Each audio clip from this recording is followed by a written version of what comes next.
Ladies and gentlemen, if you're here, we are going to be starting this live stream in just a second. Just getting a couple things set up.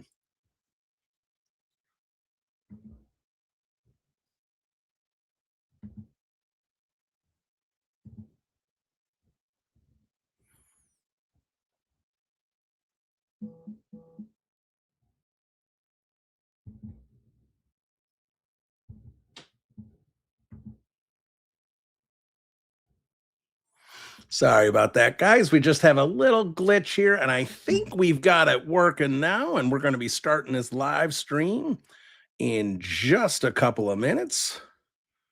Excited to have you all aboard. I see the numbers building, and I appreciate everyone who is joining us right now.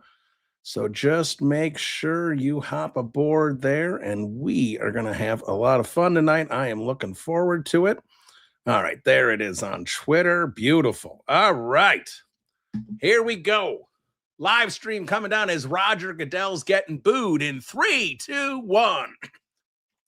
That's right, bear down, Bears fans. It is time for a live edition of Bears Banter. We are coming you for the third consecutive year on the night of the NFL Draft. We are live as the NFL Draft. The first round has kicked off, and we are going to be with you all night long with a Bear-centric themed coverage of this NFL Draft. Coming at you from Pittsburgh. I'm not coming at you from Pittsburgh, but Roger Goodell and everyone else coming at you from Pittsburgh, the site of the 2026 NFL Draft. We started this tradition in 2024 because how could you not be live for the franchise-altering draft that was the 2024 draft with, of course, Caleb Williams. Roma Dunze too. We can get into that, but Caleb Williams. We did it then,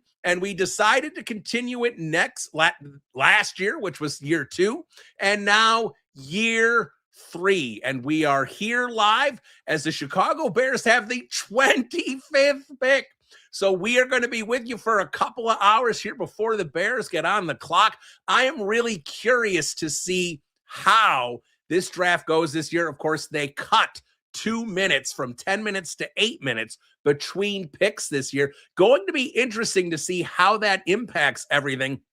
I know the NFL wants to make this more of a streamlined package in about 3 hours, same length as a football game. It's been pushing 3 hours and 45 minutes, things like that. So you have to figure, I don't know if they're going to get it in under 3, but I do think, we got some Steelers celebrities. I'm seeing Lynn Swan up there. Steelers fans are pumped. I do think they're going to get it close to 3 hours here. So we will see exactly what time the Chicago Bears pick. I'm going to guess in about 2.5 hours, we are going to see the Chicago Bears with their 25th pick. We're going to talk about it here a little bit, what I think may happen in this draft, what I think the Chicago Bears might be doing, and we are going to be joined by plenty of great guests along the way. If you are a Second City Gridiron fan, you are going to enjoy this show. There's Terry Bradshaw waving the terrible towels. They've got every Pittsburgh Steeler known to man up here.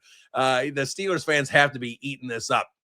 We are going to be joined by Ross Reed and Evan Mack, of course, part of the Second City Gridiron podcast team. They are going to be coming by first here in just about 10 minutes. We're going to be joined by Lester Wilfong. We're going to be joined by Jeff Berkus. We're going to be joined by Aaron Lemming. Quentin Crisco, if you know him from Bears on Tap, he knows the draft prospects inside and out. Q is going to be joining us. Taylor Dow is going to be joining us. Brian Orenchuk is going to be joining us. Maybe a couple people as well along the way. They couldn't commit to specific times.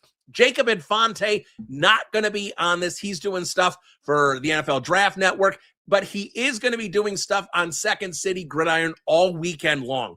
So make sure you are locking it in to the Second City Gridiron YouTube page. Make sure you are locking it in to the Second City Gridiron podcast feed, because there is going to be Jacob Infante analysis pick by pick. You are going to see those mini podcasts popping up all weekend long. And you're going to be getting Jacob's great analysis because he knows these guys. You know, the 240th prospect, Jacob Infante, is your man. So the Las Vegas Raiders are officially on the clock. They have just over 7 minutes. Adam Schefter's babbling about something, and I'm guessing he's babbling about the number 2 pick, because the number 2 pick, I swear, nobody knows what's happening with the number 2 pick. Is it going to be David Bailey? Is it going to be Arvell Reese? Nobody seems to know.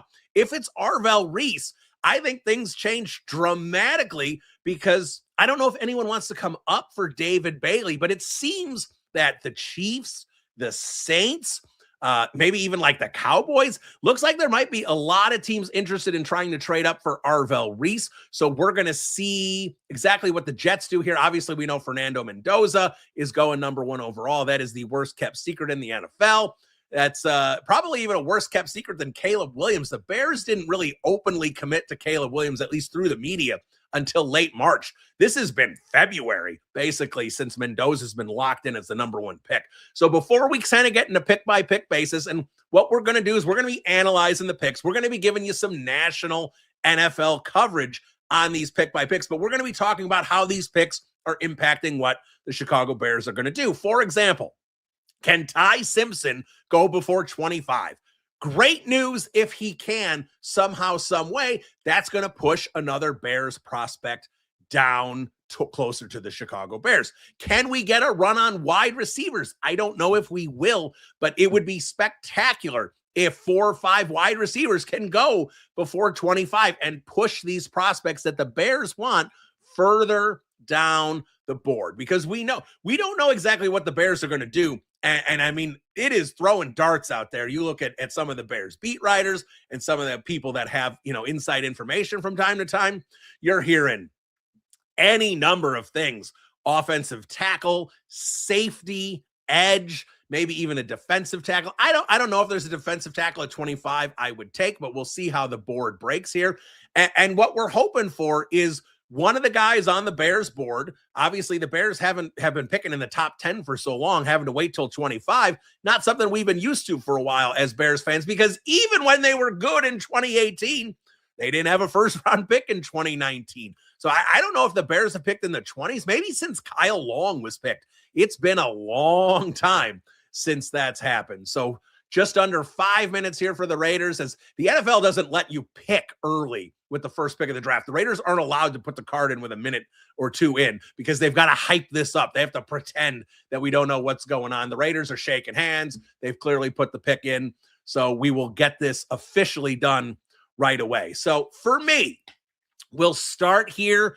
And then obviously Ross and Evan, they're going to be by here in just about 5 minutes.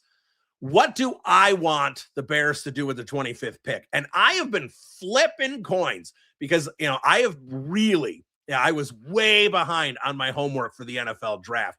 And, I basically, when EJ Snyder joined my podcast, we recorded that a week ago Monday. So about 11 days ago, I knew nothing about these prospects. I mean, obviously I knew names. I'd watched college football, but in terms of really watching these guys, I hadn't even watched yet. So for the last 11 days, I have been digesting this NFL draft. A little bit on day 2, day 3, but really looking at these day 1 guys once I talked to Lester and JB and the rest of the Second City Gridiron guys.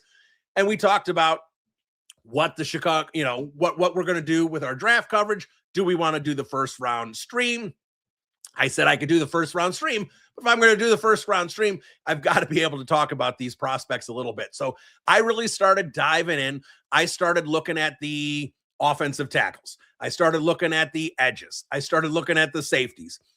And overall, I'm looking at this with a lot of, I don't know exactly what the word is, where I'm going to be okay with a lot of different directions that the Chicago Bears go. Very unlikely I'm going to love the pick the Bears pick at 25. Very unlikely I'm going to hate the pick that the Bears are going to do at 25. But when I went down and went through all this, I think if someone like Caleb Downs, which I don't think is going to happen, falls into the mid-teens, late teens, could the Chicago Bears potentially trade up for Caleb Downs? I think that would be a certain possibility. Dylan Theenaman, I don't think they would trade up for the Oregon safety. However, I do think Theenaman would be far more of an attractive option for Dennis Allen than the Emmanuel McNeil-Warren. Emmanuel McNeil-Warren, you heard it when Ari Temkin was on my podcast about 5 days ago. Peanut punch, dynamic player, but not probably the kind of guy I think that Dennis Allen would want for his scheme. Not saying if he somehow slipped that the Bears wouldn't consider it, but while I like Theenaman, while I think there are plenty of positives with EMW as well, I just have a feeling safety in the first round, it'd be Downs or Theenaman, or it's not going to be a safety, especially when you look at the safety class and what can possibly happen here in the second round, in the late second round. There should be really good safety prospects available. And of course, the pick is in for the Raiders. It has been announced. It is Indiana quarterback Fernando Mendoza. So I'll get to Mendoza here in a minute, but let me finish my thoughts on the pick at 25. I don't want to see him take a safety unless Theenaman is there. I would be very happy with Theenaman. I'd be happy with McNeil-Warren. I just don't think the Bears are going to do that. We will see. When I look at the tackle, the defensive tackle position, I just can't get behind Peter Woods or McDonald from Ohio State. I just can't get back behind them with the 25th pick. If somehow the Bears were able to trade back, if the Arizona Cardinals called and said, let's move back, I think the Cardinals are picking 34, and the Bears can trade back from 25 to 34, I would absolutely love that pick for the Chicago Bears moving back there. Then I'd be okay if they took a defensive tackle at 34. I just don't think 25 for me, Woods or McDonald, is the kind of guy I'm going to be thinking the Bears should grab there. McDonald, he wrecks havoc in the run game.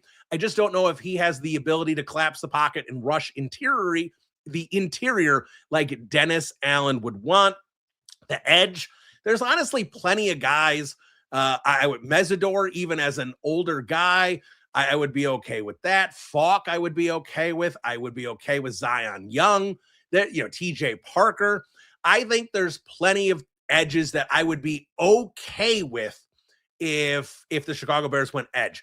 But for me, because I still think there would be some edges of interest in the second round, and I understand that usually impact edges only get in the first round. To me, I'm looking offensive tackle. And I know that sounds crazy because I've been screaming about how bad the Bears defense is. But with how the Bears approach free agency, I don't think they can fix this defense. You can throw 4 rookies at it from your first, second, and third round picks. I don't think the Bears can fix their defense this year. So for me, they need to put bodies on the defense. But at the same time, I don't think it matters in the first round. So for me, I have questions about Ozzie Trapillo. I have questions about obviously Braxton Jones and Jedrick Wills. And if they have a revolving door at left tackle, I think this offense is going to struggle. I think they need to stabilize the left tackle. They can't sign a $20-25 million left tackle. They're not going to have the financial flexibility. So for me, it's tackle. Caleb Lomu, whoever the Bears pick here, it's going to depend on how the draft breaks. And look, tackles may go too early, and the Bears, it may not work for them to go tackle. But ideally, what I'd like to see is the Chicago Bears go tackle offensively in round 1. The New York Jets pick is in, and Evan Mack here is in our waiting room. I am going to bring him in now. Evan, this is the first time I've gotten to talk to Evan on a podcast. Obviously, he's been part of the Second City Gridiron podcast team for the last year. So, Evan, excited to have you on the podcast, have you on the live stream. Welcome. How are you doing? Psyched to be here, Bill. Thanks for having me. At least we don't have to be the poor, unfortunate soul who goes to the Jets with this next pick. As you said, the pick is in. But really excited to be here. I know Ross is right behind me. And a happy draft day to you. Yes, happy draft day to you. Let's add Ross Reed as well. So Evan and Ross, of course, part of the Second City Gridiron podcast team. You can check their podcast. Last year, obviously we haven't set our schedule for September yet, but they were doing it on Tuesday evenings last year. Do a great job. Obviously, they've been together for a lot longer than this past year. But Ross joins us as well. Ross, how are you doing? I'm good. Thanks for having me. I am fashionably late as always, but still on time. Always on time for Ross. I mean, and Ross was with me when we did this live stream, started this live stream in 2024. When Caleb Williams was drafted, it was Ross and I doing the stream last year. Ross has made an impact on this thing because last year, Ross was the only one who said Loveland was going to be the pick. So Ross is making an impact here.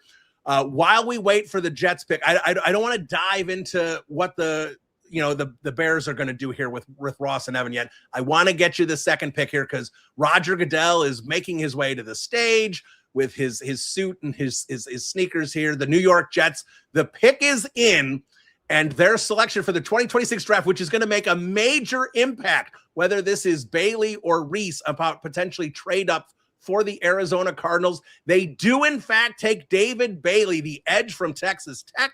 They canceled that meeting with David Bailey, that visit about a week and a half ago. Everyone panicked, and Adam Schefter came out. I don't know why people don't listen to Adam Schefter. Adam Schefter came out and said the Jets have enough information on Bailey. That's why they canceled this meeting. So Arvell Reese is available. So we're going to see if a big move comes up here for number 3. So let's start with you, Evan. What do you think? Any interest here? If you have any comments about Mendoza, what you think? For me, I didn't get into my Mendoza analysis yet. I think he's a Kirk Cousins. I think he's going to be a good quarterback. I don't think he's going to be a great quarterback, but Kirk Cousins is the guy that I think he's going to be. And obviously, what do you think about Bailey and Reese as the Cardinals are on the clock, 5 minutes remaining? I mean, that's a good comp. I think, Ross and I talked about this Tuesday, just as far as not being terribly impressed with Mendoza. Look, he was surrounded by some NFL talent at Indiana. We know, how that national championship team came together. But yeah, I think he's not going to be the same impact type of guy as a Caleb Williams or these number 1 overall picks like Stafford or Burrow have been in the past. But I could be wrong. He's just also, unfortunately gotta do something similar to what Sam Darnold did, probably go to be in a terrible organization for some time and take his licks until maybe gets his shot somewhere else. So it'll be a while before I feel like we mention him in the same breath as these young guys out there like the Jackson Darts of the world, Caleb Williams, Jaden Daniels, what have you. I'm pretty shocked that with that David Bailey pick, just because of the player that Arvell Reese is. And I feel like he was a shoo-in to go 2 overall. Having said that, if Reese went to the Jets, look at him just sort of wasting away his first few years before getting traded and blowing up on another team. But, everything you said about Adam Schefter, like there's something to be said about if that's your guy in David Bailey, if that's who you think is the pound for pound best pass rusher, then have at it. And the Cardinals have no shortage of needs, with obviously Kyler Murray departing in the offseason. I'm really curious to see where they go because they have a lot of holes to fill. I mean, I think offensive tackle you were talking about before I jumped in is a big position of need for them, but they have so many holes throughout this roster. Curious to see where they go from here. Yeah, no, it's going to be interesting. So, Ross, the Cardinals are still on the clock here, 3 minutes to go. Been a lot of talk that they were going to trade this pick. Everyone thinks that them coming out and saying Jeremiah Love was BS, but I've also heard that the owner, Bidwell, wants Jeremiah Love if they stick and pick because he wants to sell jerseys. He wants to make some money, and Love is going to be a national player. So if you had to guess here, Ross, we're going to put you on the spot because you've been on fire. What do the Arizona Cardinals here do? Do they trade or are they going to stick and pick? That's a good question. I think they're going to stick and pick. I would lean Love. I think when you go back and you look at what Marvin Harrison Jr. has done so far in the league, it hasn't quite made the impact that they thought it would be in terms of what you said, the flashiness on the field, the selling the jerseys. Hell, the guy literally refused to sign the contract that allowed them to sell the jerseys. So I think they're looking for a little bit of a buzz down there in Arizona.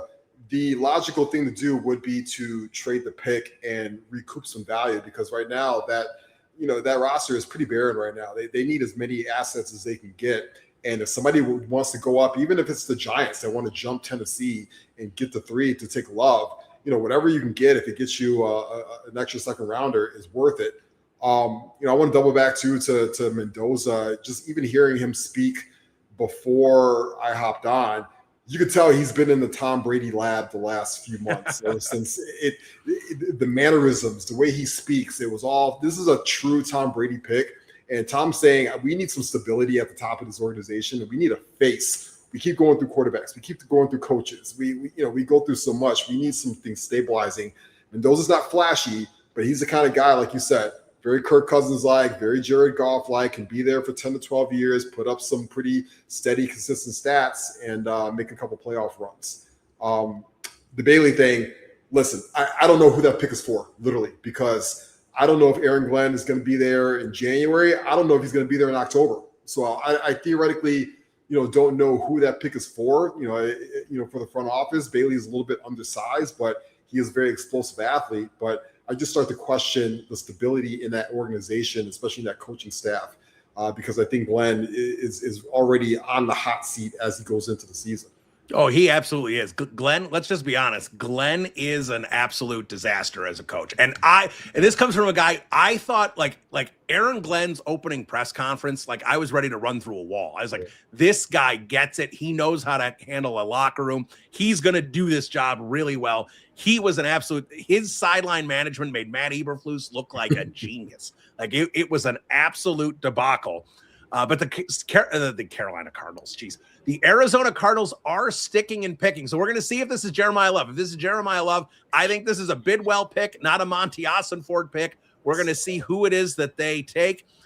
This is going to be really interesting. By the way, these 2 minutes less per pick, it really has the draft moving at a much quicker clip. This is really interesting to me because, like, for me, when I look at the New York Jets here, I'm with you, Ross. There's no stability here. I mean, literally, this is why Dante Moore is still in school. And I truly believe that. Dante Moore, the Oregon quarterback, did not come out this year because the Jets had the number 2 pick, and everyone told him he was going to be the second pick in the draft, and the Jets have no quarterback. So for me, that was no one wants to go to the Jets right now. Now, the Jets are clearly trying to tank, but there are other teams tanking as well here with the Dolphins and things. Like this is going to be, if Arch Manning has the year I think he's going to have, and I do think Arch Manning is going to have a great year. I think what we saw the last 3 or 4 games, we're going to see for a full season. He's probably going to establish himself as the number 1 pick, and it's going to be like the march to Arch, like it was suck for luck, tank for Tua. I think it's going to be march to Arch. Why do I say Carolina? The Arizona Cardinals pick Jeremiah Love. So Bidwell gets his jersey sales. He's going to be excited. I don't know if LaFleur is excited. I don't know if Monty Ossenfort's excited, but Jeremiah Love is a great player. They just don't have a quarterback. And apparently Jacoby Brissett's holding out for more money. So the Cardinals are always still a dumpster fire here. Evan, I'm going to come back to you. I mean, Jeremiah Love, we are Chicago guys. Notre Dame is a stone's throw away from Chicago. A lot of Notre Dame fans in the Chicago area. Jeremiah Love, I'm in a dynasty league. I had the number 2 pick. I traded for the number 1 pick already because I want Jeremiah Love. I think this guy is going to be incredible in the NFL, but the Cardinals are a bit of a mess, and he could be entering an Ashton Genty situation. Yeah, he definitely could. But to that end, he'll certainly sell a lot of jerseys in Arizona. But he is a stud player. Obviously, it's crazy when we haven't seen a ton of talent at running back this highly coveted besides Ashton Genty last year. Before that, it was a big drop off, I feel like. But Love, I mean, the best running back in the draft, it's a hole filled. And with the whole Jacoby Brissett situation, he's going to get a lot of work, as Genty did last year with the Raiders. I mean, I like the pick. It makes a lot of sense, but we'll see if he is as explosive in the NFL as he is in college. I mean, a lot of it has to do with this Arizona Cardinals franchise and where they go from here on offense, because they really lacked it despite the weapons they had at times last year. It was just really tough to watch. But Love, I mean, definitely could be rookie of the year type of candidate, you think, right? Yeah. Oh, he absolutely could be rookie of the year. I mean, if they can block enough for him, He's going to step right He's going to in. get enough carries to warrant it. Yeah, he's absolutely going to do it. But Ashton Genty was getting hit behind the line of scrimmage all the time, and I still think Ashton Genty is going to have a good NFL career, and I think it's going to be much better this year with Mendoza and a little more juice on that offensive side of the ball. But right now, based on what he did last year, it's just an unfortunate situation. So hopefully that's not it for Love. And ESPN put up a stat, by the way, and not that you can judge if a player is going to be a great NFL running back based on this, but I don't know exactly what the total, how many years it was, but college players with the most touchdowns 20 yards further out, Love was second all time behind Saquon Barkley. Other guys on the list were Christian McCaffrey, Bijan Robinson, and Jahmyr Gibbs. Like, if you want to be in a group of guys, that is the group of guys to be in, Ross Reed. I think they're showing the touchdown run against Penn State on. I love that touchdown run. Anytime I see it on like TikTok, I just stop and watch it. He is a great player. I think he's going to be great for the Cardinals. The Cardinals are just building this thing backwards without a quarterback and out, not getting, trenches. That there's better ways to build it than what the Cardinals are doing. But when owners step in, there's not much the football operations can do. Yeah, and listen, now I think you really have to lean on your scouting department and then your general manager for the rest of the draft. The owner got what he wanted. He got that Ricky Williams type of situation, even though that was a Mike Ditka move way back when. I'm gonna say right now, my hot take: you got to go get Ty Simpson. If you're the Cardinals, now you have to go walk away from this draft with Love and Ty Simpson. Go get the quarterback. You've got you talked about the instability right now with Jacoby Brissett. Even if he comes back and he says, okay, I'm in, your number one is Jacoby Brissett, and you just drafted Jeremiah Love. To me, you have to go out there now and finish this first round and go get Ty Simpson. Here are the running backs that have been drafted top 5 over the last few drafts. You got Saquon Barkley, second overall. Leonard Fournette in 2017, fourth overall to the Jaguars. Ezekiel Elliott went fourth overall, 2016. Trent Richardson, third overall. Then you got your Darren McFadden's, Reggie Bush's, Ronnie Brown, Chicago Bears, Cedric Benson, Cadillac Williams, and LaDainian Tomlinson. And I say that all to say it's not a great track record, right? You've got some guys there that have had some pretty successful careers, but you see a lot of guys on that list that have moved on and went and they found success at other teams. Yeah, Reggie Bush won a Super Bowl in New Orleans, but to me, he wasn't the best running back on that team that year that they won the Super Bowl. And, we saw what happened even in Chicago with Thomas Jones in that situation and what happened in that Super Bowl. And, of course, Saquon Barkley is in Philly, and he won a Super Bowl there too. So this is a high-risk situation. But like you said, Bill, owners are going to own, and they're going to do what they do. And at the end of the day, that jersey is going to hit Fanatics over the weekends, and it's going to be top 5 immediately. And that's all they care about at the moment. And they figure they'll figure out the rest down the line. Yeah. Now, I heard from my guy in Tennessee who's nails with information. And for those of you who've been following me for a while, he was the one I poured cold water when Nate Davis signed as a free agent. He was the one that told me that Mike Vrabel, we don't need to talk about the other reason Mike Vrabel's in the news right now, but Mike Vrabel hated him. He was lazy. They had no interest in keeping him, and he walked. And, and I came out and said all this stuff about Nate Davis. Everyone was mad at me, but that I don't think I've ever had a tweet that just keeps getting circulated more and more than that one. So the Titans pick is in. Now, I heard the Titans either were going to take Sonny Styles or Jeremiah Love from my Titans guy, that they were locked into those two guys. But I also wonder if they expected Arvell Reese to be gone already. Well, so we're going to see if this pick is it's got to be either Arvell Reese or Sonny Styles. It's got to be something. And if Arvell Reese keeps falling, this is going to be interesting. The New York Giants or, well, here's my theory. Carnell Tate. Oh. How about that? Carnell Tate, the Ohio State wide receiver, goes fourth overall. I like Carnell Tate. I didn't understand the Jordan Tyson love over Carnell Tate, but Carnell Tate. So the Titans, kudos to you for your smoke screens. This is why I don't try and dig up information on the draft anymore. I learned my lesson after Jalen Carter. That was a disaster. I had nails information that the Bears were taking Jalen Carter, and that was a Ryan Poles masterclass smoke screen. So Carnell Tate, the wide receiver. Now I'm going to say this.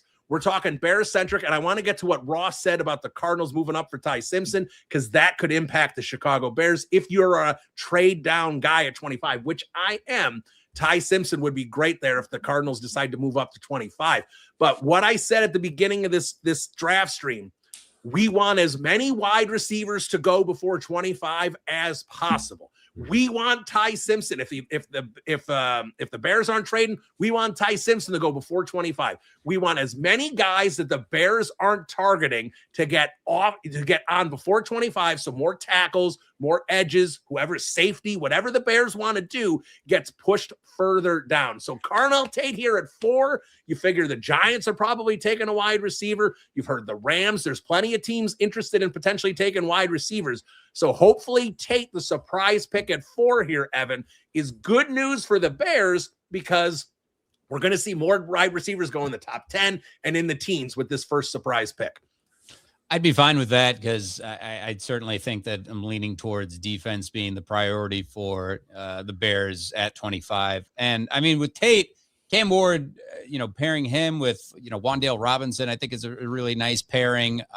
We'll see what kind of step forward Cam Ward takes with Carnell Tate. But please take all the wide receivers before the Bears go. I mean, if, we've talked about it at length, if one of these defensive tackles or edge rushers can drop to the Bears at 25, that would be outstanding.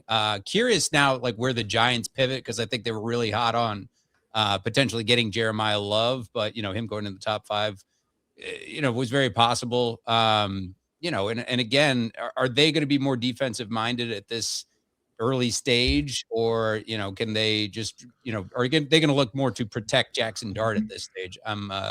I'm guessing we might see that first offensive lineman go in this top 5, though, with the Giants rounding out the 5th pick. Yeah.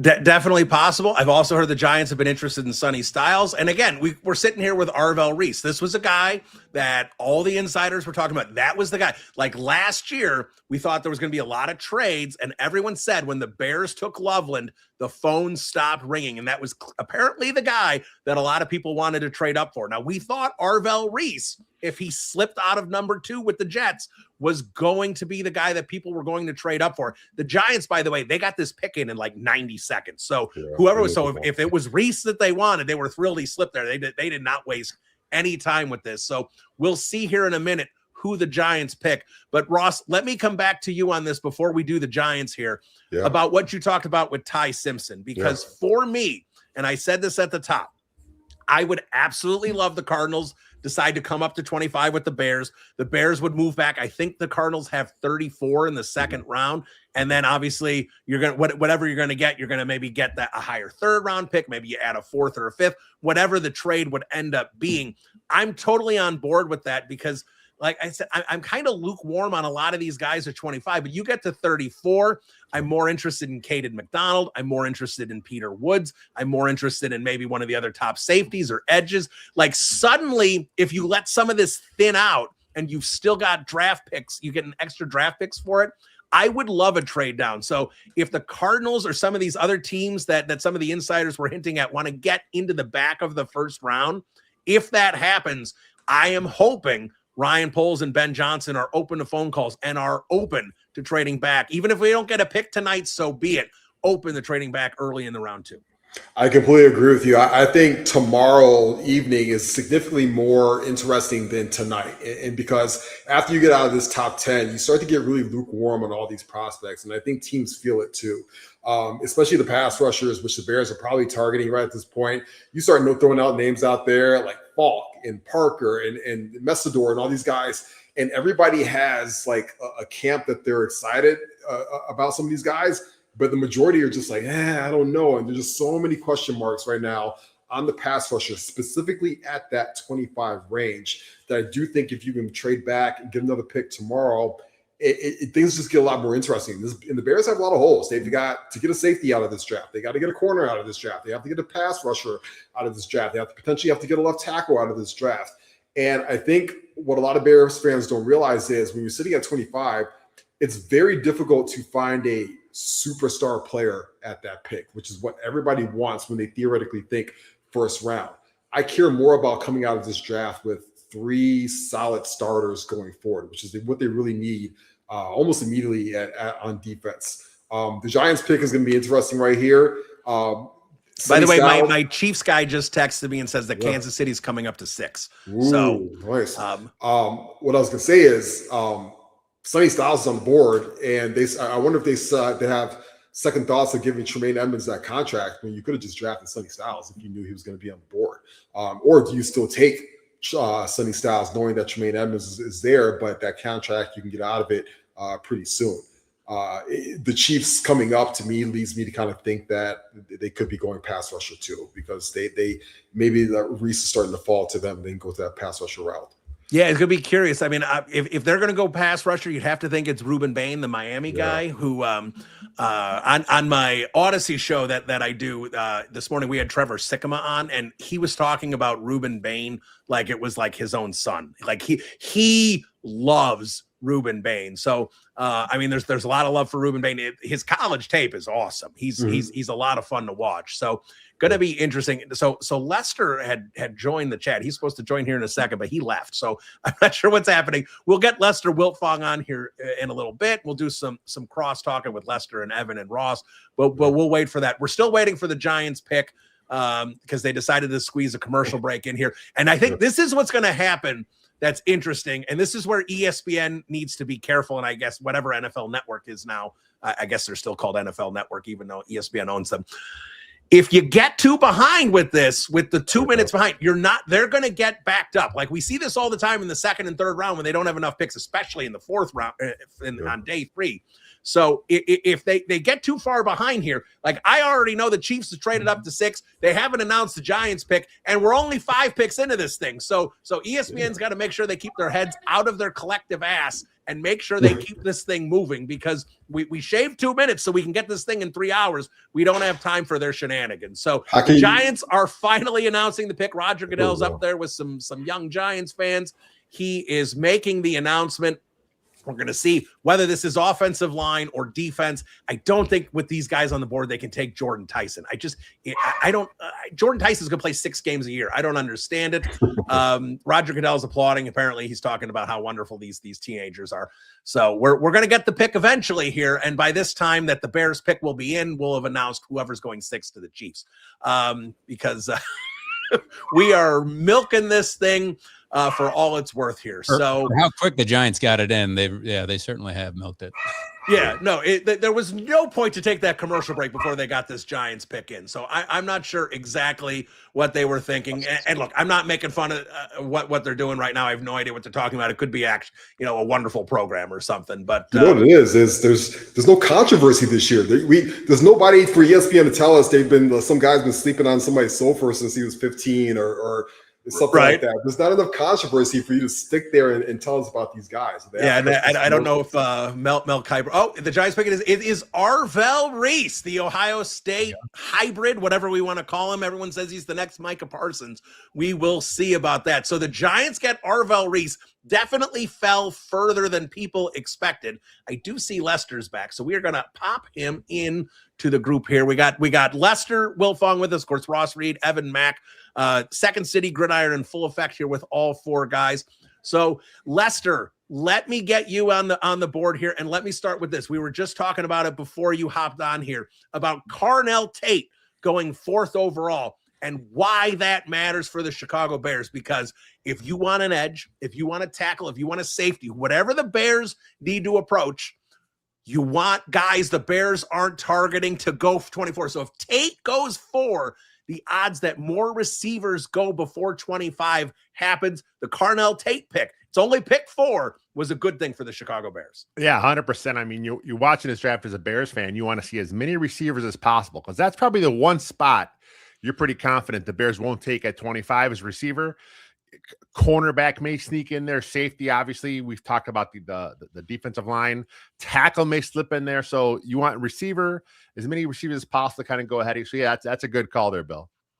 All right, so the Kansas City Chiefs are officially on the clock. I haven't seen them put up the draft compensation with what this trade was going to be. While the Chiefs are on the clock, I can just mention this side story. So I love looking at the Jimmy Johnson trade chart and figuring things out. I know some people go, oh, Jimmy Johnson isn't what they use anymore. But every time a trade happens in the first round and you throw it in the Jimmy Johnson thing, it comes out to a T exactly the way it should. So I put in, because there were rumors that the Chiefs maybe want to come up to 3 for Arvell Reese, and I put in what the Chiefs would have to give up to go from 9 to 3. And then a guy who hosts in Kansas City, Carrington Harrison, saw that. He used to be co-host with Danny Parkins before Danny Parkins came to Chicago to go to the Score. So I know Carrington a little bit. Carrington retweeted that, and all the Chiefs fans saw this. And if you want entertainment, just go to @BillTZimmerman on Twitter and check out. There's like 130 comments of just Chiefs fans spinning out about the amount of draft capital that it was going to take to move from 9 to 3. They obviously didn't have to do that. They go from 9 to 6.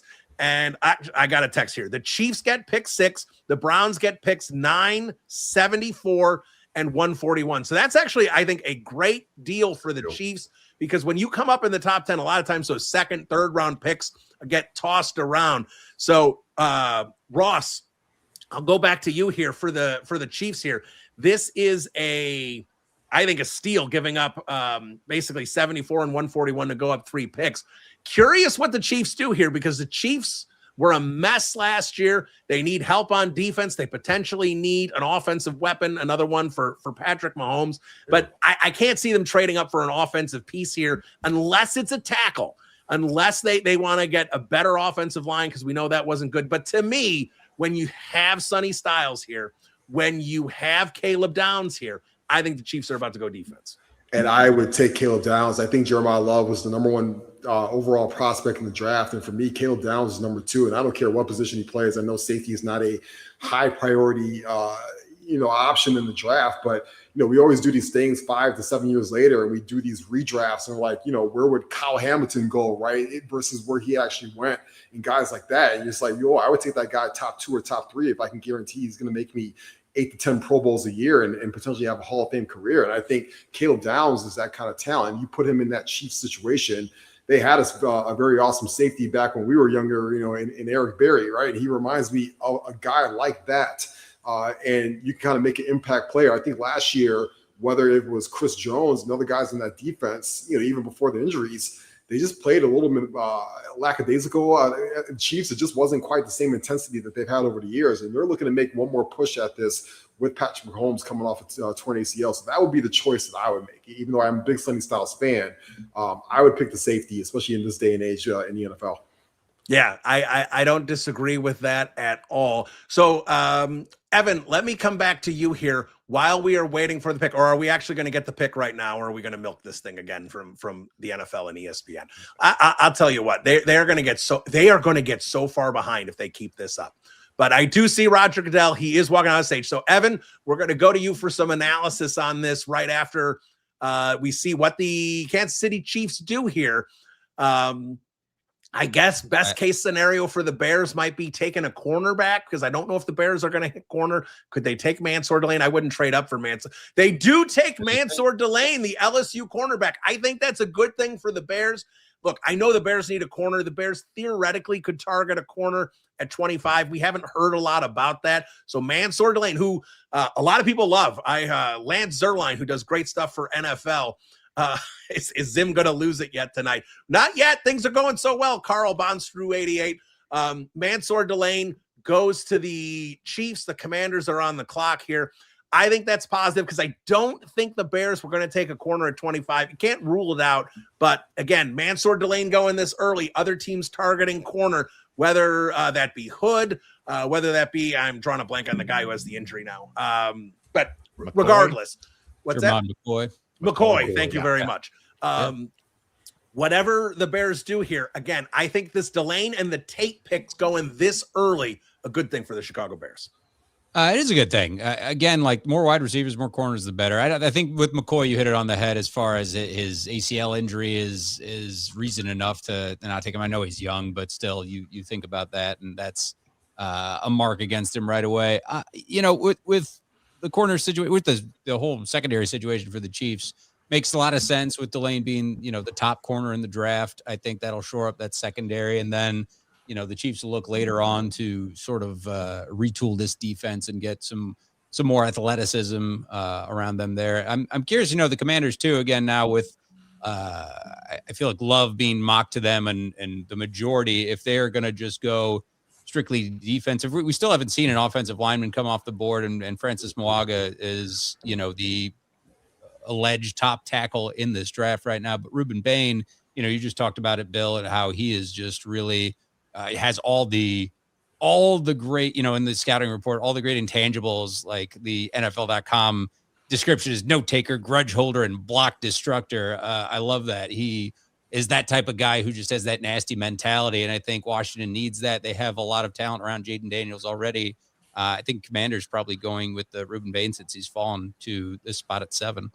Yeah, to me, Evan, I think Ruben Bane, I think Sonny Styles, and I think Caleb Downs. I think those 3 guys right now, those are the real, forget positional value and everything, and even though one of them's an edge, I think those are the 3 most talented guys. So I think it's got to be one of those. And again, I can tell you this is going to be a theme here. The Commanders pick was in before Delane even got out onto the stage because they're already so far behind. So now basically the Saints pick is going to be in by the time, this is going to be a mess. So Ross and Evan, you guys can stay as long as you want. You can leave whenever you want. I always kind of leave this kind of open-ended, but I want to get another comment from you, Ross, here on what you kind of overall, what do you think of the first 7 picks? Any interesting observations and what you think the Commanders might be doing here with the pick in?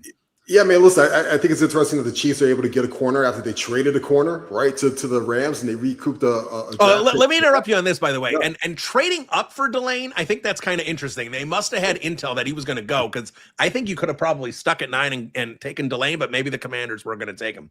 Yeah, so I think anytime you have Patrick Mahomes and that big salary cap, you need to reset the cap situation as much as possible, and they think they get an impact player at the same position and move on.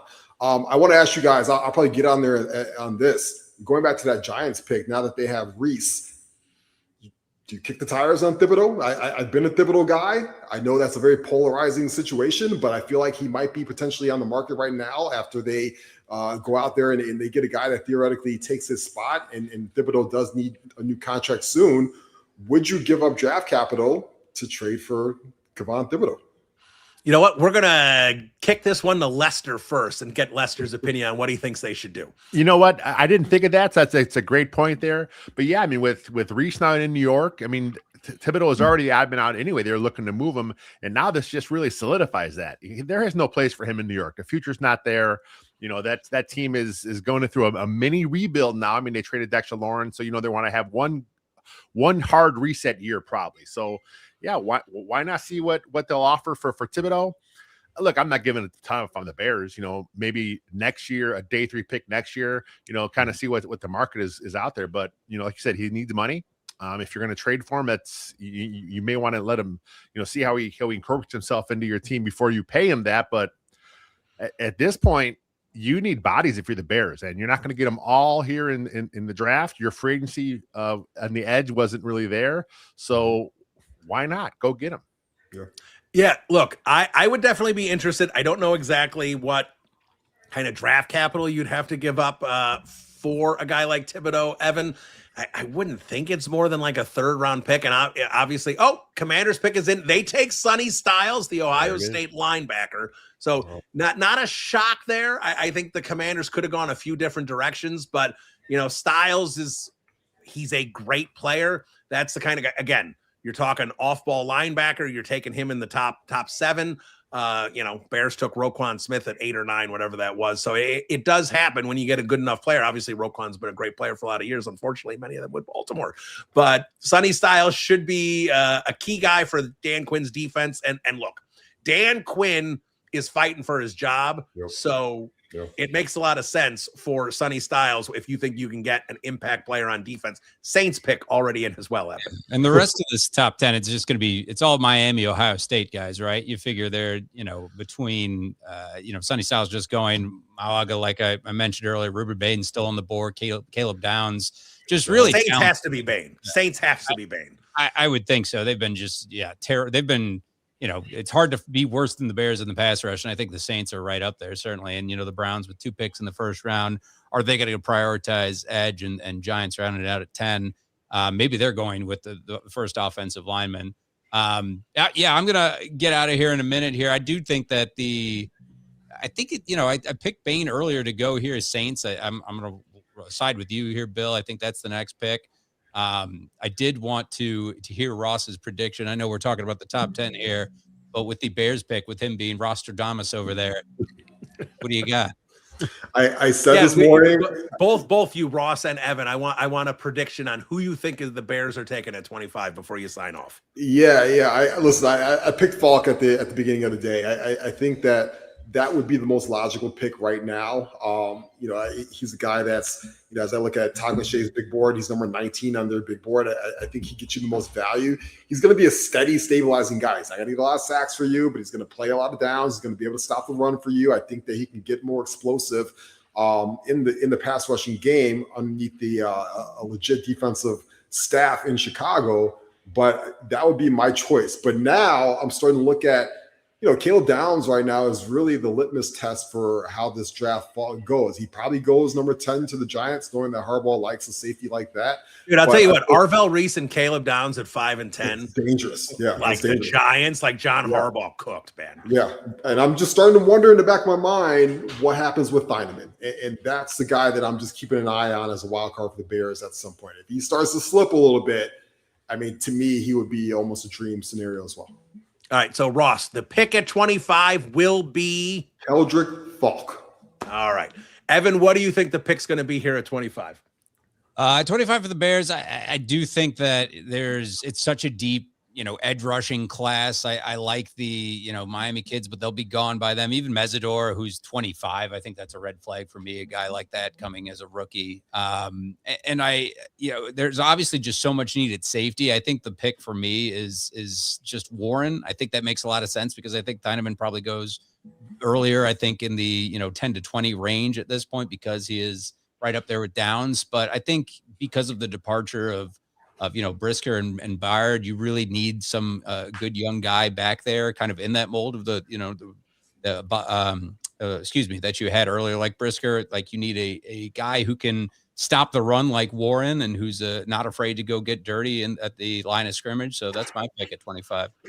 All right, and I have a feeling we're going to get possibly a different choice from every guy that comes on here about who the Bears should pick at 25. As it should be. It is that wide open. So Ross and Evan, really appreciate you guys jumping on the stream. Been a lot of fun talking to you. Evan, first time I've had a chance to talk to you on podcast. Really, really enjoyed it. Ross, thanks as always. And we'll see if Ross hits another one. There you go. See you guys. See you, Lester. Thanks, Bill. Thanks, Lester. Thanks, guys. All right. So Lester Wilfong with us here, and Jeff Berkes should be along here in a little bit.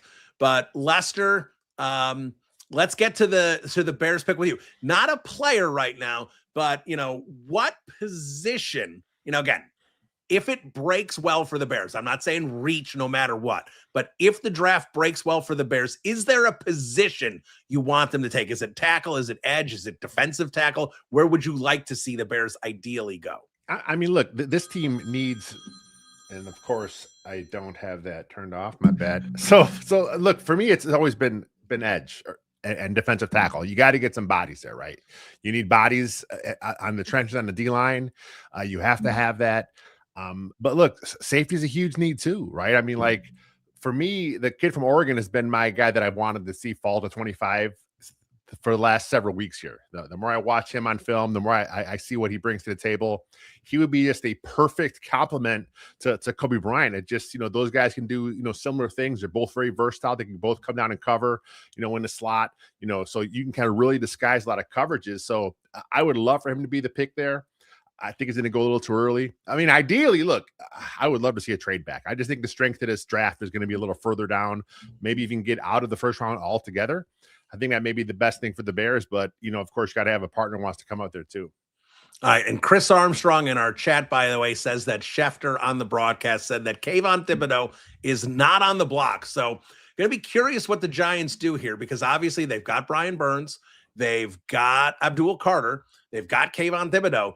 If you're planning on keeping those three guys rotating off the edge, I assume that means they're going to play Arvell Reese next to Tremaine Edmonds a lot more and keep him as a backer and not so much as a pass rusher.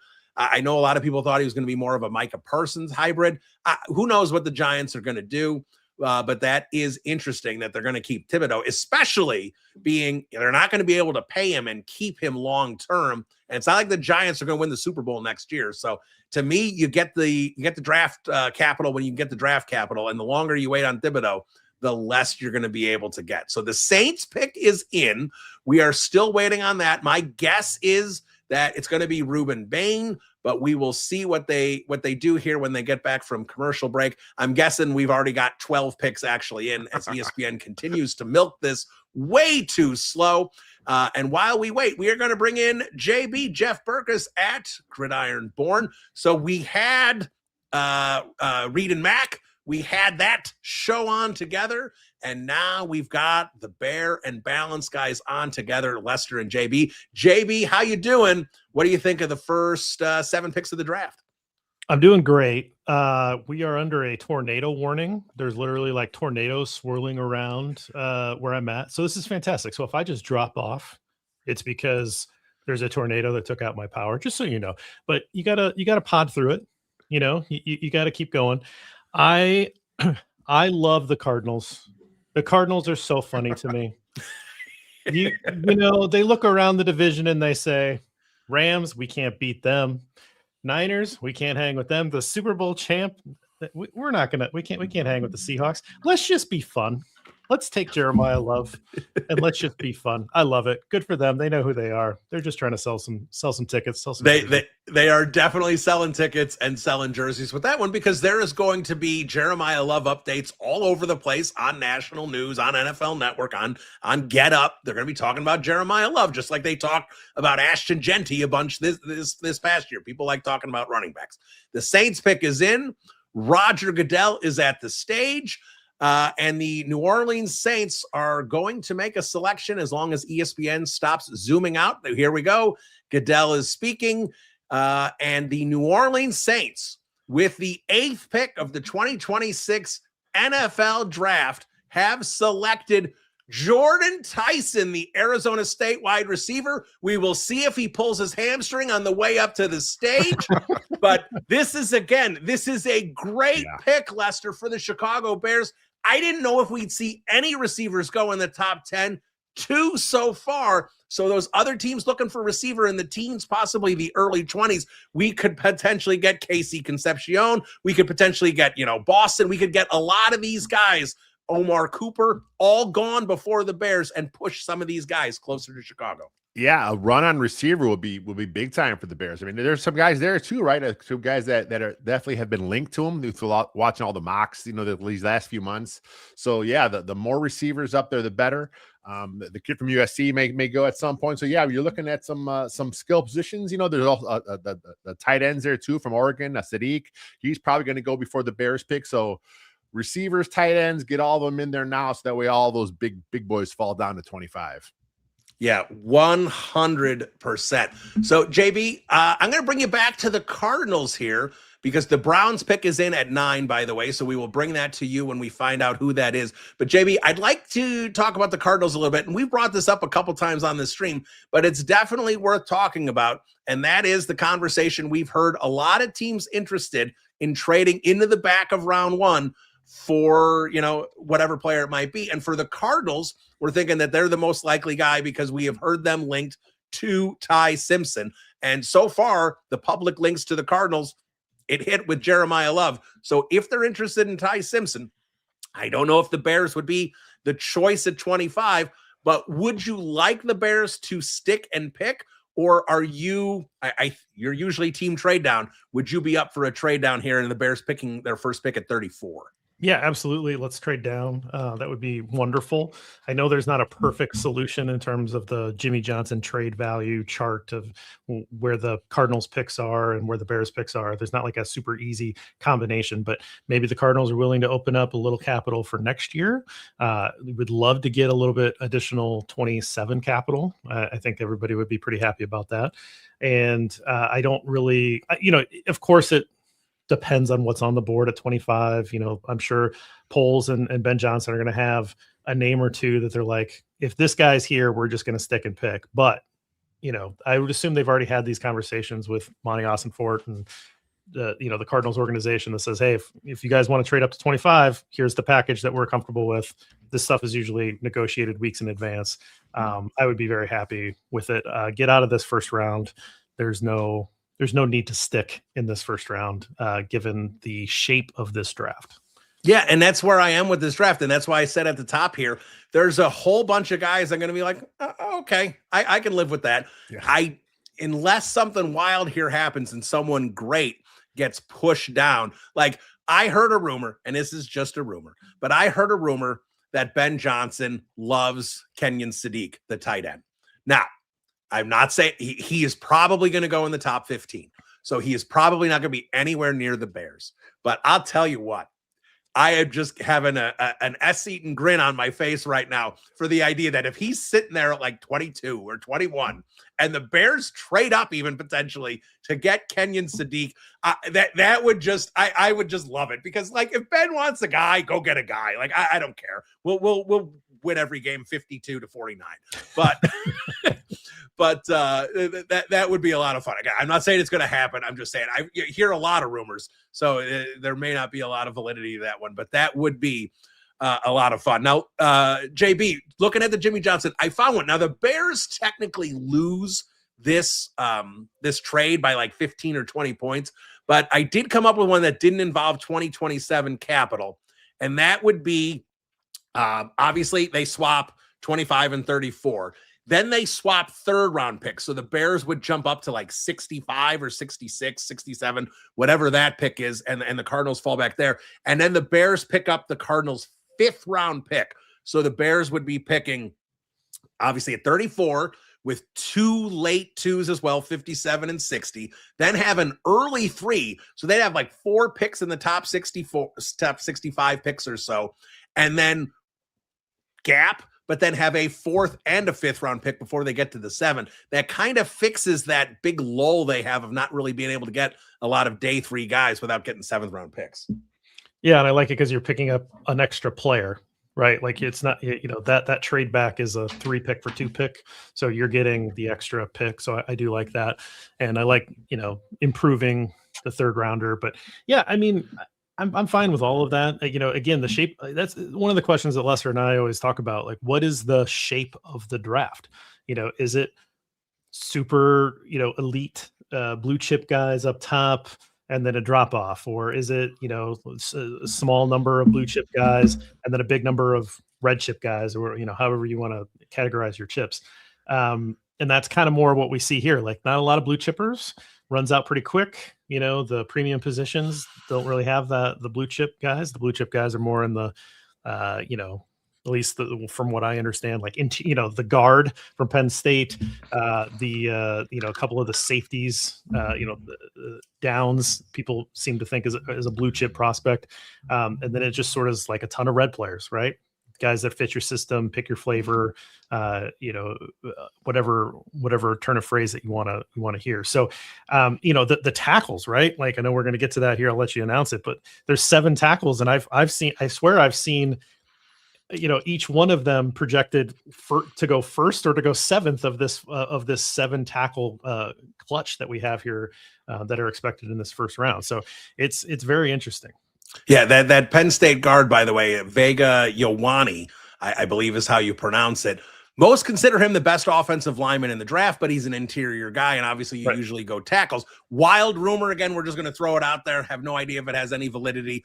Bears love him, and if he falls to a certain point in the teens, the Bears would consider trading up for him. Again, no idea if it has any validity, but just throwing it out there because it's rumor season, so why not? Now, that one, you sit there, well, why would the Bears draft a guard? The only thing I can think of that makes sense is you'd bump Joe Thuney out to left tackle for the season. I don't even know if Joe Thuney would want to do that, but that's the only way it would make sense, unless you think he can play center and Garrett Bradbury becomes useless here. So we've actually got 2 picks to announce here now, because the Giants have also made their pick. And then this is an unfortunate thing for the Chicago Bears. Now, no shock here with the Cleveland Browns. They take Fano. They take the Utah tackle. Everyone had the Browns taking a tackle. that was expected. So no issue there. That was just something that was going to happen. But the Miami tackle Moaga, I believe is how you pronounce it. Lester knows. Lester, you want to give a shot at it? I will learn how to pronounce these guys' names somewhat if the Bears take him. Otherwise, look, it's gone, dude. I have no idea. But yeah, so the Miami tackle, he goes to the Giants. Would have loved to have seen Caleb Downs go there because I think, look, if Caleb Downs falls, if Caleb Downs is sitting there at 15 or 16, I'm not a trade-up guy. But if I'm Ryan Poles, I might pick up the phone to a couple people, because if you add Caleb Downs to this defense, that's a lot of fun. Now, again, I think, the Cowboys on the clock, they're taking Caleb Downs. It's over. Forget it. Was that a trade up? Yeah, it was a trade up, wasn't it? Yeah. Dallas just traded up. Didn't Dallas have 12? Oh, no, Dallas traded up and they kept 12. So Dallas traded up from 20. Dallas is on the clock back to back here at 11 and 12. The Cowboys doing something interesting. How about that? All right. Jerry Jones is making things spicy. I see this, the Dolphins at 12. Okay. Maybe ESPN hasn't updated what's going on. We'll get to what's going on. But regardless of who's on the clock at 12, Dallas is on the clock at 11 here. I assume this is going to be trading up for Caleb Downs. I'd be very surprised if there was anyone else on the clock right now. On the board that's available that you would trade up for if you're the Dallas Cowboys, if it's not Caleb Downs. So they must have assumed that Miami was going to take him, and they move. Okay, so now ESPN has updated the board. JB's correct. Miami on the clock at 12. So this is literally the Jalen Carter trade the Bears made when they took Darnell Wright. Now, obviously, that was 9-10. This is 11-12. This is the Bears calling the Eagles and saying, come get Jalen Carter if you want him, because we might trade him. We might get some other team to trade up for him, and we'd rather stick in the top 10 so we can get Darnell Wright. And they got a 4th round pick out of it and wasted it.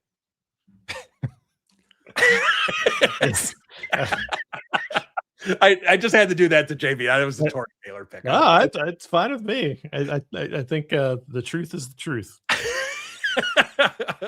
Well, hopefully Torrey has a big year and we can all put that behind us here. But we'll see what Dallas does here. But Lester, let me ask you a bit of a broader question about the Chicago Bears and this defense while we wait for these picks here from the Cowboys and then from the Dolphins. Because I look at this, and again, I'm not going to get into are the Bears broke and what are they doing in the free agency. They did what they did in free agency, but I'm sitting here in a situation where I don't know. Again, Bears still can do stuff. They can sign Cam Jordan. They can make trades. Like there are players available.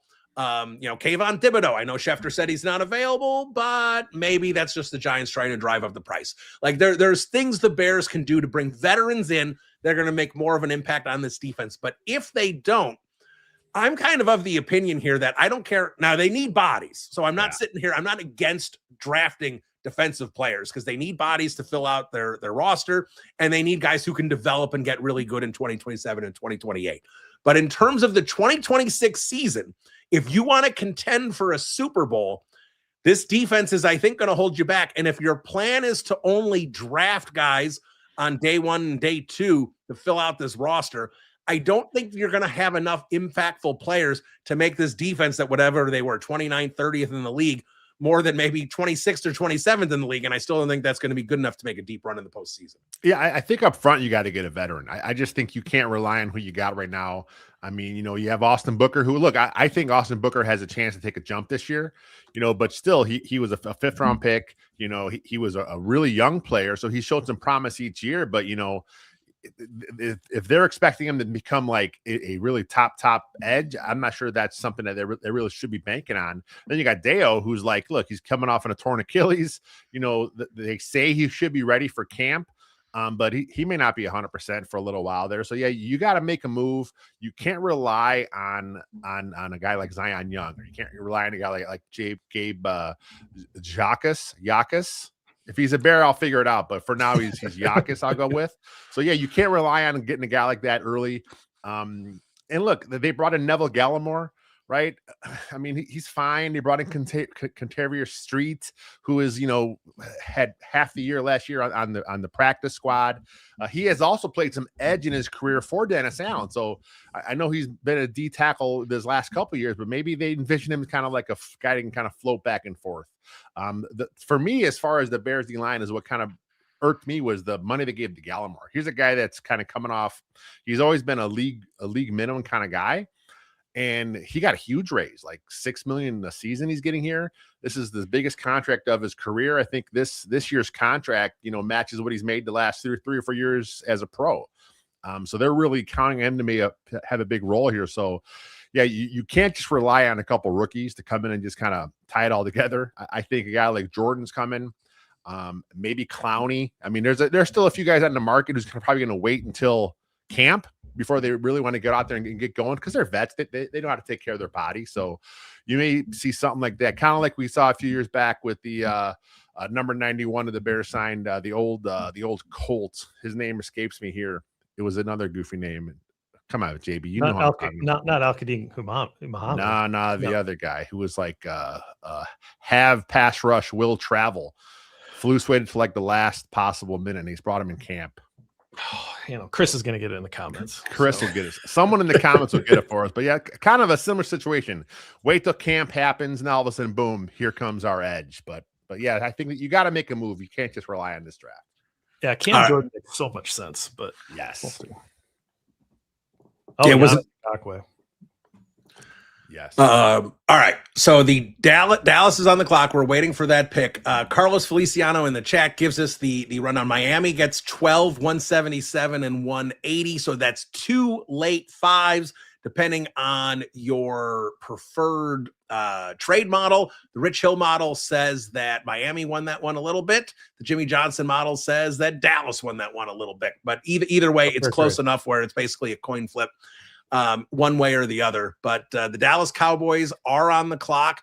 I'm assuming this pick is going to be Caleb Downs, which is fine because no one expected Caleb Downs to fall to like 18, 19, 20, where it was be interest for the Chicago Bears. For the safety people who are out there and want the Chicago Bears to take a safety, the situation there is Theenaman. Like that's the guy you need to fall. You knew Downs was going to be off the clock. Theenaman is the guy that you want to see fall and make things interesting. But Roger Goodell is on the clock, and it is at the podium, and it is Caleb Downs, the Ohio State safety, the game wrecker, Mr. TFL there from the secondary. He is going to be a Dallas Cowboy. That is a great pick for the Dallas Cowboys. They had an opportunity to go out and get one of these elite defenders in this draft. We saw how pathetic Matt Eberflus's defense was last year, which, look, as a Bears fan, that has zero love for Matt Eberflus because of the disaster that he was. And I do think, he is the worst coach in Chicago Bears history. Yes, and it's not Abe Gibron. I know Gibron has a worse winning percentage, but Matt Eberflus had a lot. And I understand Gibron had Dick Butkus limping around out there, but Matt Eberflus had a lot more talent. Assistant, he's got some like Bears cred from before, and I'm fine with Gibron. That he got a raw deal. That was like Hallis had lost his fastball and his curveball and his slider. Like Hallis was just kind of at the end of it in terms of like what he had left, and then he handed it over, and like that was just it's a bad part of history. So I'm going to give Gibron a pass. There's no pass for what Matt Eberflus did. Yeah, I mean, let's think about this, guys. As Bears fans, we sat there in 2024 going, has there ever been an overall number 1 pick coming into a better situation than Caleb Williams? And it was such a dumpster fire because of Matt Eberflus. That's how bad of a coach he was, Lester. Yeah, I mean, that like we rewrote about it. We talked about it. That was the perfect time to make him reset to the organization, get rid of Flus, bring in a guy with Caleb. I mean, that should have been Ben Johnson and Caleb's year 1. That should have been, it didn't happen. Hindsight tells us, look, this is where we are now. Let's make the best of it. This is the package, right? It's Ben Johnson. It's Caleb going forward. They just got a year late on the start here, but yeah, Flus was the worst. He was, I mean, look, I've seen a lot of bad Bears football in my time. I know you guys have too, but Flus is the worst that I have ever seen. That just awful. I mean, there was really nothing he could do good. Yeah, and by the way, someone just texted me, wow, about the 12th pick and won't tell me what it is. So It's always great.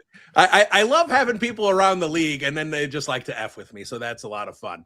Chris Armstrong in the chat saying we could be in the middle of our glory years with this team. And Chris, I mean, for some of us, and we don't need to name names, namely, all of us, except JB, like we remember the 85 team and the glory years, and we have not had glory years since. And that's the thing, and this is no disparaging those Lovey teams. They were good football teams. They made a Super Bowl, but they were good football teams. That was not glory years. There was no championship won. Rex Grossman was the quarterback, Kyle Orton later. That was not quarterbacks where you're going to win it. If you just look at the history of the Super Bowl, yes, there's a Brad Johnson. Yes, there's Trent Dilfer. There's a handful of guys, but the Chicago Bears, in terms of that team with Rex Grossman, they were just limited with what they were going to be, and they maxed out what they were going to be, and that's a credit to Lovie Smith. But those are not glory years. 2018 was a fun year, but it fell apart the following year, and then we just clung to 2018 for 3 years, which the Bears shouldn't have done. So we haven't had this in so long. The 90s were, I think, the worst decade in the history of the franchise. Mike McCaskey, one disaster after another. So, yes, we are jumping in to the glory years, potentially, of the Chicago Bears, and that's where I get in debates with people and piss everyone off because I don't have faith in Ryan Poles, and I am very concerned that Ryan Poles is going to not be able to make this team an elite team. To me, you have the quarterback and you have the coach. To me, that gets you a place at the table every year. That gets you that you're going to go 9-8, you're going to go 10-7, and you are going to be competitive for that playoff spot. To be great, you need that GM getting those finds in the 3rd, 4th, 5th round that are quality starters, potentially Eddie Jackson in round 4. Like that, those are the kind of picks you need to be great when you have the coach and the quarterback. So this is a wow pick, supposedly. The Miami Dolphins with their 12th pick of the draft of the 2026 NFL draft, after trading down with the Cowboys, take Caden Proctor, the tackle from Alabama. That's not actually as shocking because I thought Proctor was going to go in the teens. A little early for Proctor, but we're seeing a situation here now for the Chicago Bears.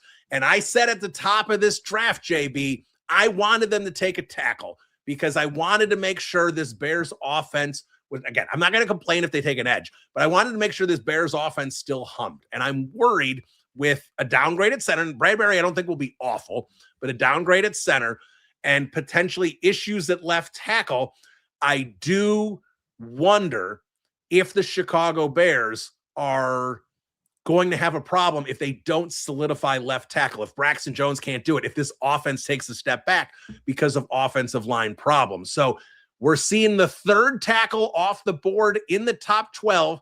Not great for the Bears. Now, in terms of edge, that's playing out well for the Bears right now if you're an edge guy. But otherwise, not great if you're hoping for a tackle. 3 off the board in the top 12. Yeah, I think that of the guys, I mean, there's, we're going to bring Q on here in a little bit, and he can talk offensive linemen all day. Of the tackles that I looked at, this clutch of 7 that everybody talks about. Proctor's the guy that I would be the most concerned with, to be quite honest with you. I think he's too big, which is not something I would say very often, but I get a little nervous. So this is the wow for the next pick. Yeah, I just got a text. It is fabulous news for the Bears. Absolutely fabulous news for the Bears, what the LA Rams have just done. I'm just going to tip it because let's do it. Ty Simpson is going. Okay, I was going to actually guess that when I saw Chris's wow in the comments. I was going to say, did they go out and actually do it? Because it was all about McVay. McVay loved him, right?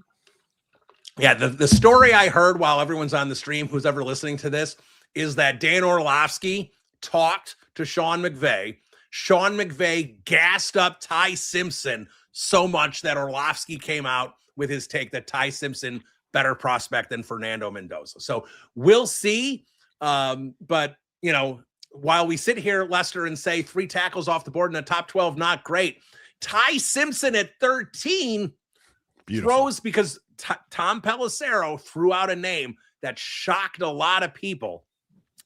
So Lester, we're going to do this for you. I know you've been on the stream for a while. So answer this one and then give us your prediction. Who will the Chicago Bears pick at 25?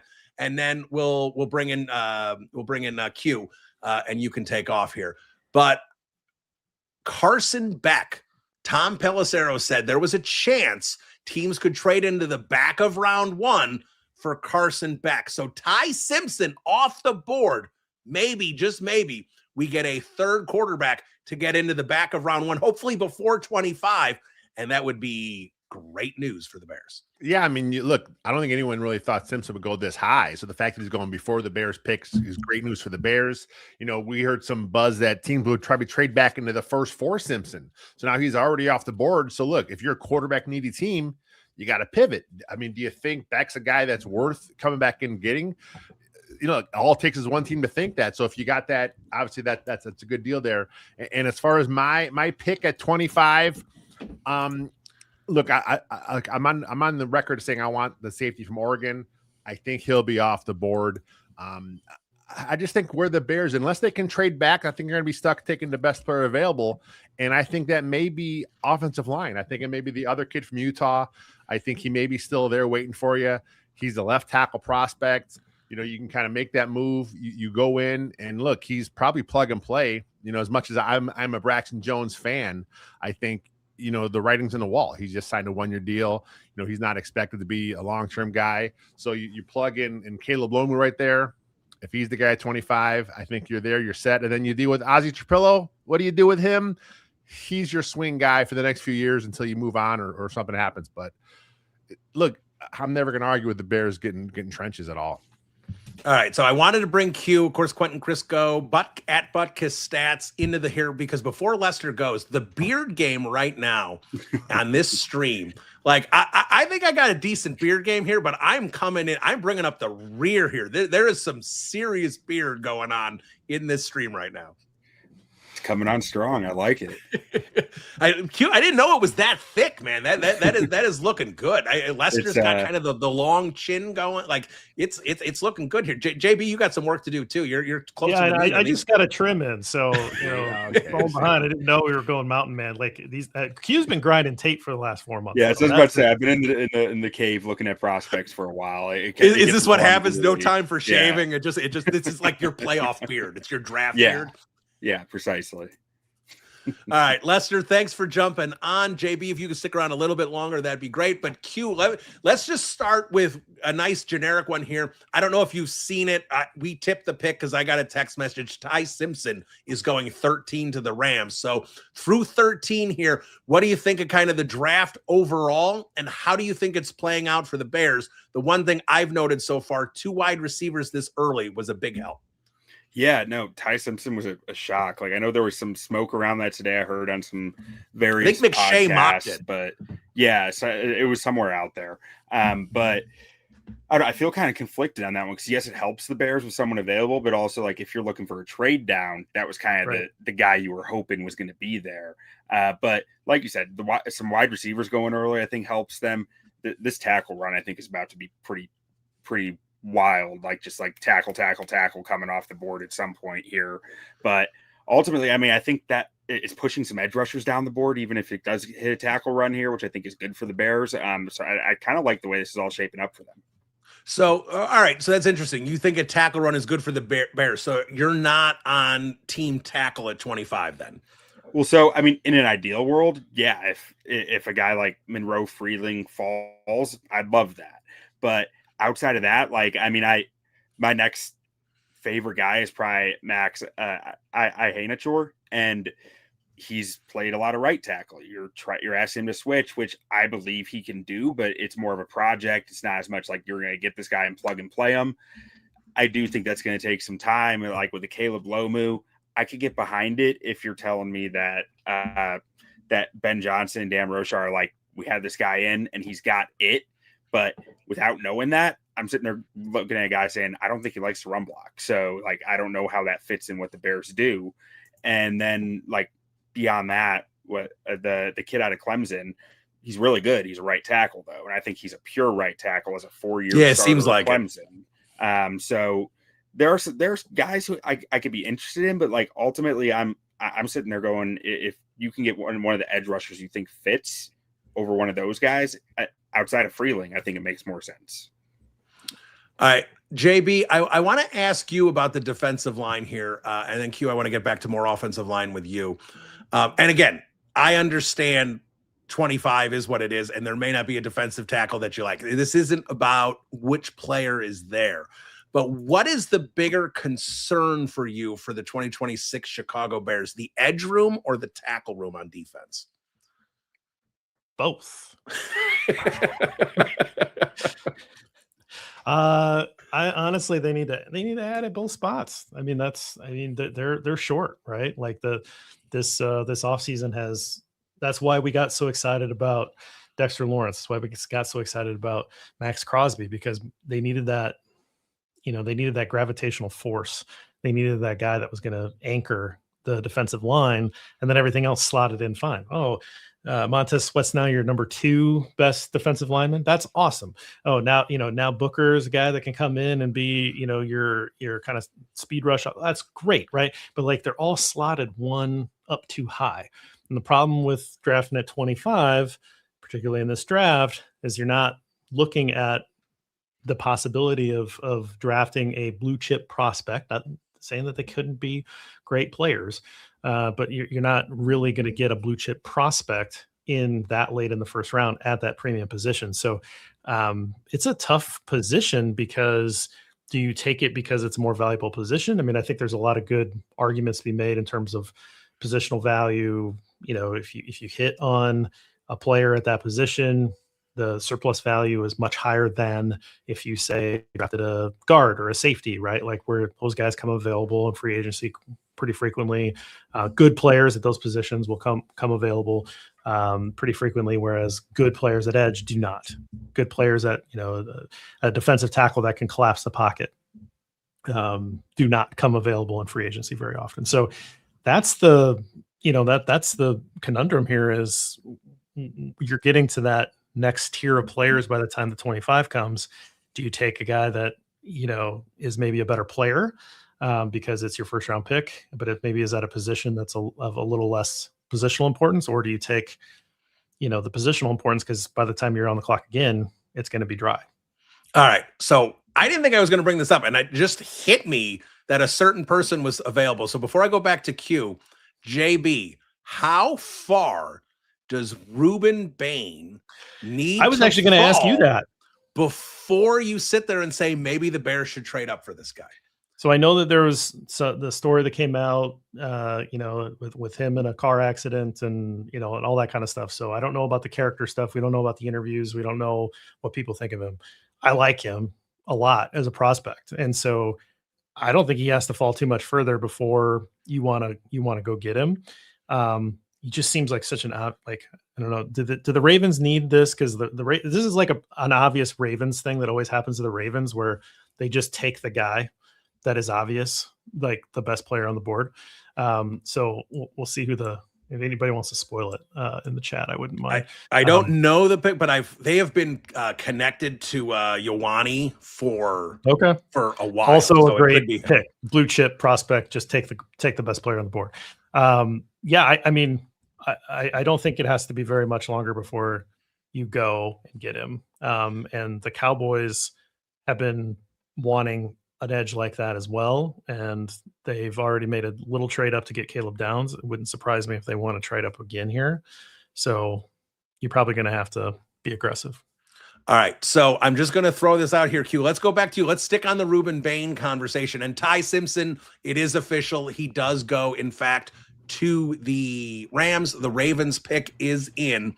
I'm just looking at the trade charts here, and both of them, Jimmy Johnson and Rich Hill, have if the Bears gave up 60, I know that's a little steep. I held 57. If the Bears give up 60, you're looking at Tampa and the Jets here, 15 or 16. According to the charts, Q, 60 gets you, if the Ravens didn't take them, and I wonder if they're taking the Penn State guard. You in theory right now could go get Ruben Bane for the 60th pick, do you want to see him do it? I mean, if they're going to get him, I think this has to be the spot, right? You have to get ahead of the Lions, is my thought, because that's where you really, like, the Lions pick him, that hurts.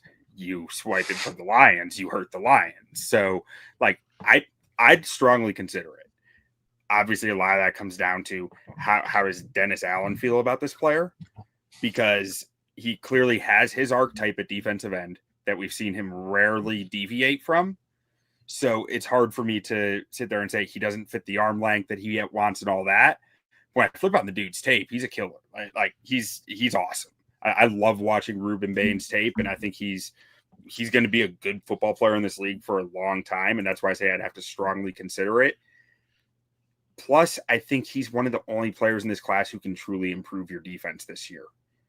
Now, that doesn't mean, like, I'm not going to – I don't know. I want the picks at the same time. You know, like, I want my cake and I want to eat it too. So that's – yeah, I know. Really I get difficult. it.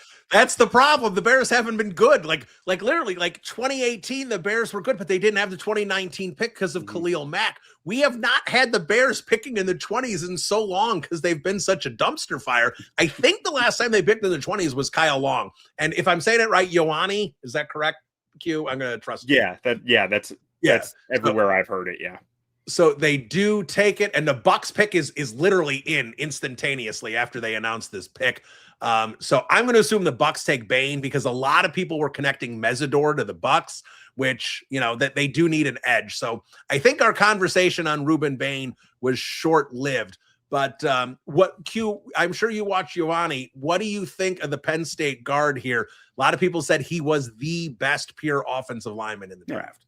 He's honestly, I watched less of him than other offensive linemen because I was like, he's not going to. I watched like 2 games. I was like, he's not going to be there. He's really good. He's a brick wall. He's a game changer in the run game. Like there's so much to like in his game that I was like, he's not going to be there. I'm not going to waste my time on him because he's going to go before the Bears. And as we see, he went before the Bears. Heck of a football player. The Ravens do it again. They get a stud.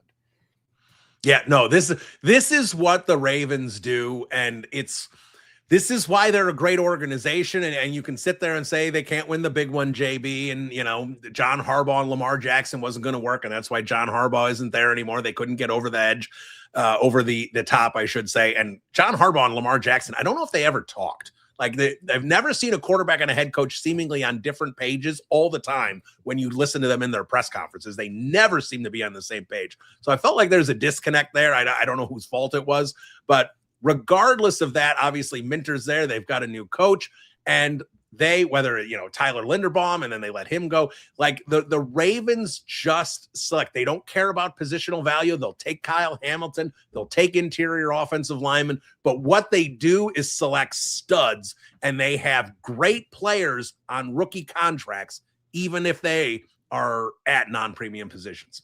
That's all they do. They sit back and they take great players. I mean, be a fun organization to cheer for. They've been good consistently. I think the only time that Harbaugh and Lamar talked was when it was 4th down, right? Like, hey, Lamar, you want to go for it? It was incredible when you'd listen to like their press conferences about his injuries, and just like Harbaugh and him were on completely different pages about what was going on with him. It's just hysterical. Yeah, no, it really is. And I'm seeing here that Ruben Bane is in fact the pick to the Bucs. So the dream is over. That was a heck of a slide for Bane. I think the Buccaneers have to be doing backflips on this one. Edge was a position of need. Todd Bowles is coming into this season. His seat is a burning inferno. And I just don't know what the what the solution is for the Bucs in terms of, it's kind of a messy situation. They're just kind of hitting their ceiling as a pretty good team, borderline playoff team. They had no business not making the playoffs this year over the Carolina Panthers. It kind of stunned me that they couldn't finish that one off. But for the Tampa Bay Buccaneers, like you guys were talking about it, JB, I'll go to you on this. Q said it. Bane is the kind of guy that could have impacted the Bears defense in year 1. Certainly a guy that can impact the Bucs in year 2 in a crappy division. Certainly a guy that could help the Bucs get back into the playoffs. Yeah, I mean, the division's very very blah, right? I mean, at some point, you'd wish that the Bears could actually just be in a division like that where the other three teams aren't very interesting or competitive. I mean, the Saints, they're still digging out of their craziness. I mean, do you like the Falcons? I mean, the Falcons might be a thing, but what are they running out there with all their fun weapons? I don't know. Like there's just nothing there that would interest me. You wouldn't take them in the playoffs. You wouldn't bet on the NFC South to win the conference, right? Like they're just, regardless of the numbers you get, you'd be like, I'm just lighting money on fire. There's no one in that division that you think could make a run and represent the NFC in the Super Bowl. Yeah, and look, for me, and this is going to sound kind of stupid, but I think that's where I am because of what the NFC North is. I think a lot of Bears fans, like if you could just take the Bears and plop them in the NFC South and just let them dominate the division for a decade, because they clearly would in that situation, be a lot of fun. But the idea of winning the North is such an uphill battle, and I don't think it's changing anytime soon. Detroit, I thought Detroit was going to fall apart more than they did. I think the fact that they rallied, I think the fact that the Vikings had a winning record with JJ McCarthy, the Packers are the Packers. Maybe the ceiling on that team is limited, even with the Micah Parsons deal. But these are four teams. These are great rivalries. I'd rather still have the difficulty of being in the North than sitting in the South and cruising the division titles and not being challenged. Maybe that's just me. Yeah, I mean, it sounds great to be in the South and just not have the challenge as much, and just kind of be able to year in, year out say, we've got this. But at the same time, I do think that there's some, I don't know, maybe some fallacy there with that, as far as like, there's a reason these teams all have kind of gone through ups and downs and stuff too, where it might not be fair to just say they'd go there and they'd dominate outside of just the Caleb Williams factor. You have the best QB. But I do think Baker Mayfield is a quarterback who goes on heaters and gets really hard to stop for stretches. You think what you want about him. He's shown that consistently in his career. He'll go on a 6-game stretch where it's like, okay, no one can seem to stop this guy. And then he remembers he's Baker Mayfield and it stops abruptly. But to your point about the NFC North, like, I think it's so well coached. You got 4 great coaches here. And like, going back probably the last 3 years, I've been convinced that the Bears had the better roster than the Packers on paper. It didn't matter because their coach was better until this past year. And that was finally the breaking point. I think this division is going to stay really difficult as long as we have these 4 coaches in it. Yeah. All right. So let's give a little recap of the draft for those of you listening. You probably know, but just in case you missed something, Fernando Mendoza goes 1 to the Raiders. The second pick of the draft was David Bailey to the Jets, the Texas Tech edge. Jeremiah Love goes to the Cardinals at 3. Carnell Tate, the first surprise of the draft, he goes 4 to Tennessee. Arvell Reese to the Giants at 5. Mansour Delane, the LSU corner, goes to the Chiefs after they traded up with Cleveland. Sonny Styles, the Ohio State linebacker, 7 to the Commanders. Jordan Tyson, the injury-prone Arizona State wide receiver, goes 8 to the Saints, and it'll be great when Chris Olave and Jordan Tyson are both out, and the Saints and Tyler Shuck has no one to throw to. Spencer Fano, 9 to Cleveland.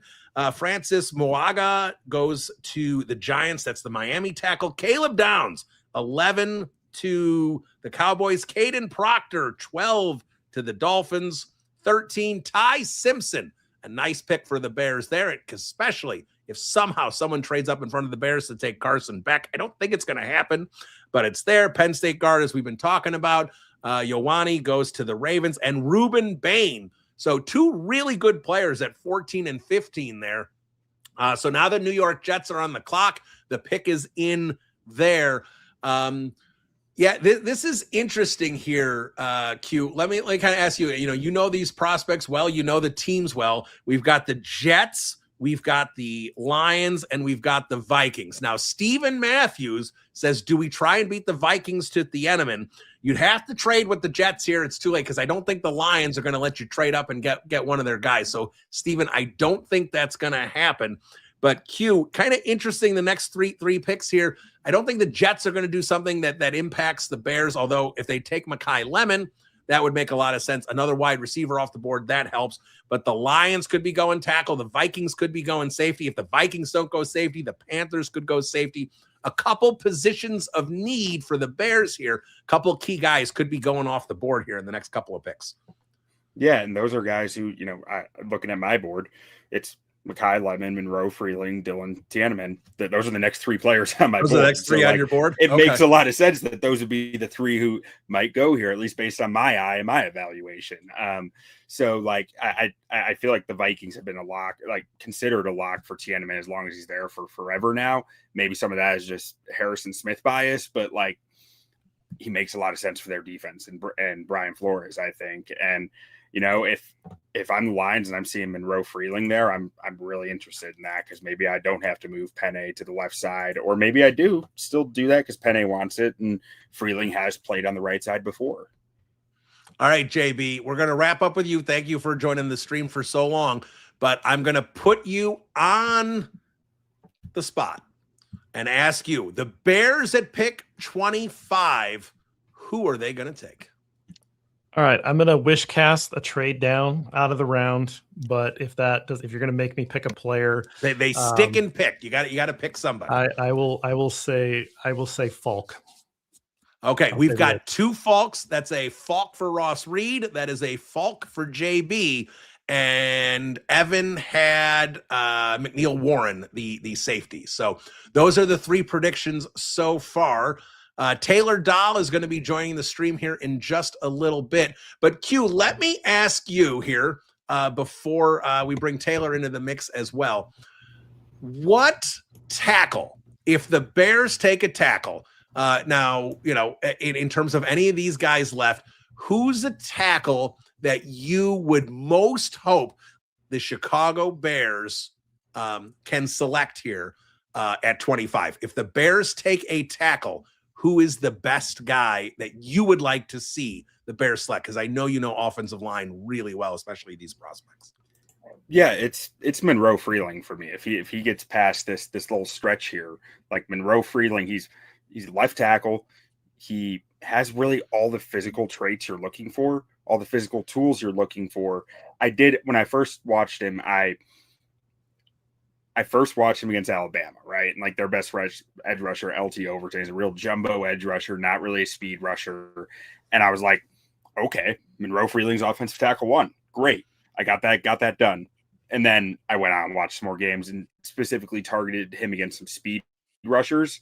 I was like, okay, he is a little slow with his range to get outside. I think that's obviously not physical based on his testing. It's more of a familiarity with the game and familiarity with his sets and his landmarks and that type of stuff.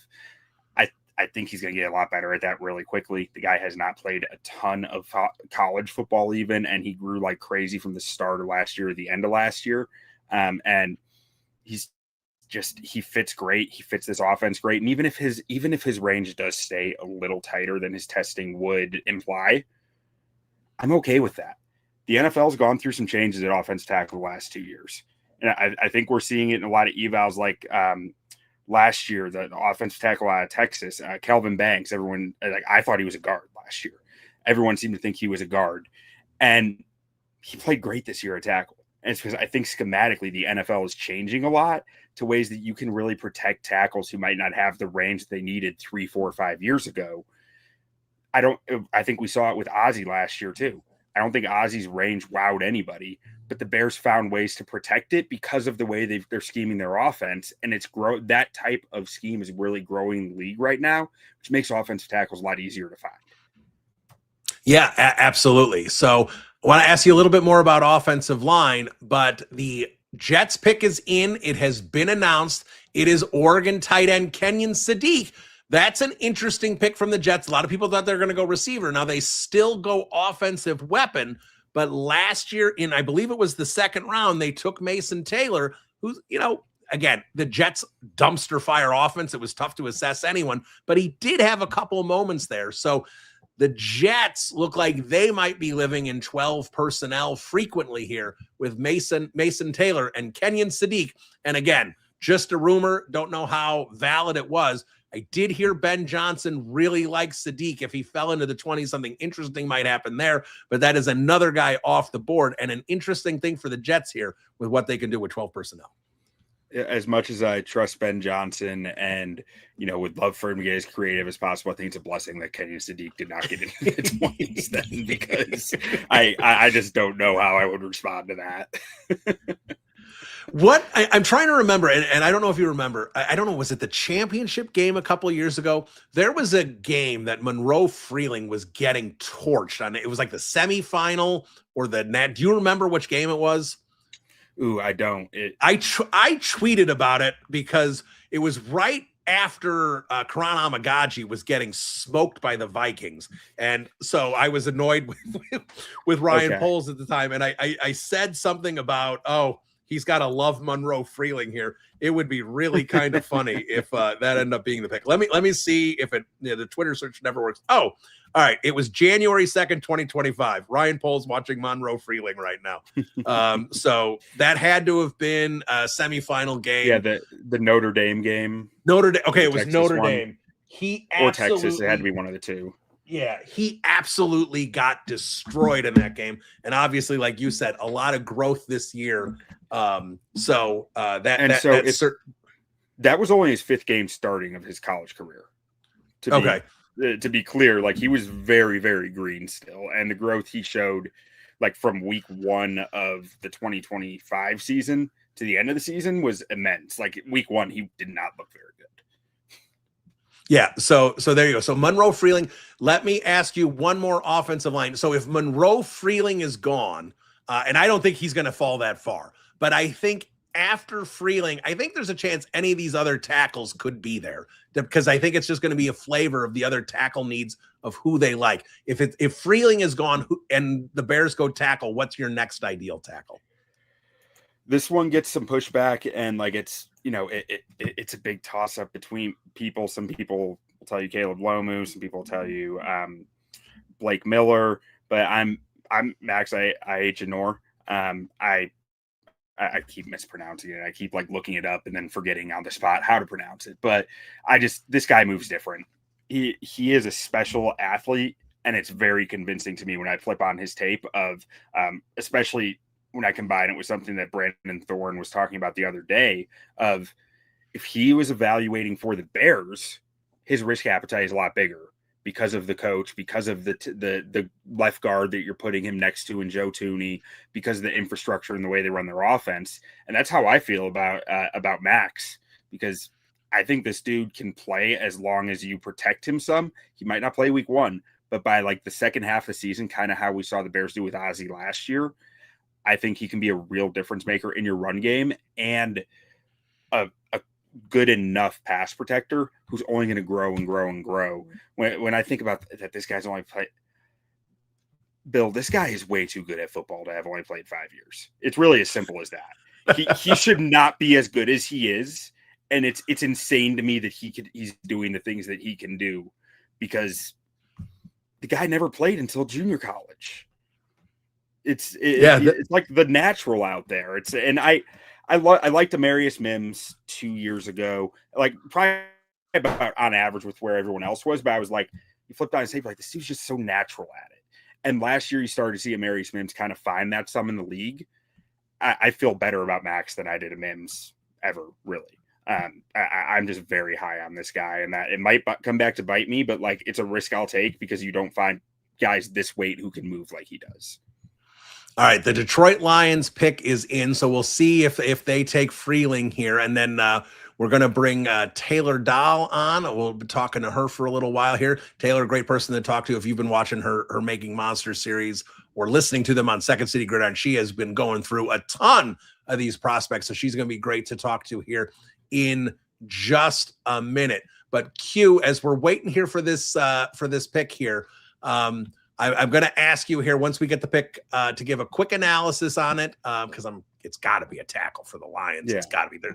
I mean, I guess it could be an edge, but I would think it's going to be a tackle. Anything you need to plug because you're the first non-Second City Gridiron on this feed here. Anything you got to plug for your Bears on tap, and you don't get to leave without making a firm prediction of who you think, if the Bears stick and pick at 25, who it's going to be. So far, we've got 2 Fox, we've got a Lomu, and we've got a EMW. Okay. Yeah. So first things first, things to plug. Bears on Tap, the podcast. I'll be over there for the Bears pick. Not competing with Bill as if I could, but on Tap Sportsnet, that's where you can find our writing.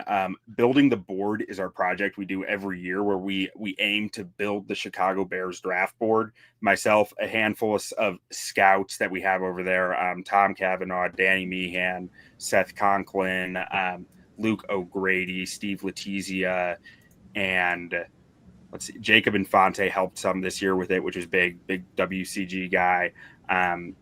Myself, Ron Luce, and Nick DeMeo, and Danny Meehan, another WCG guy. They do great work. All the props to them for it.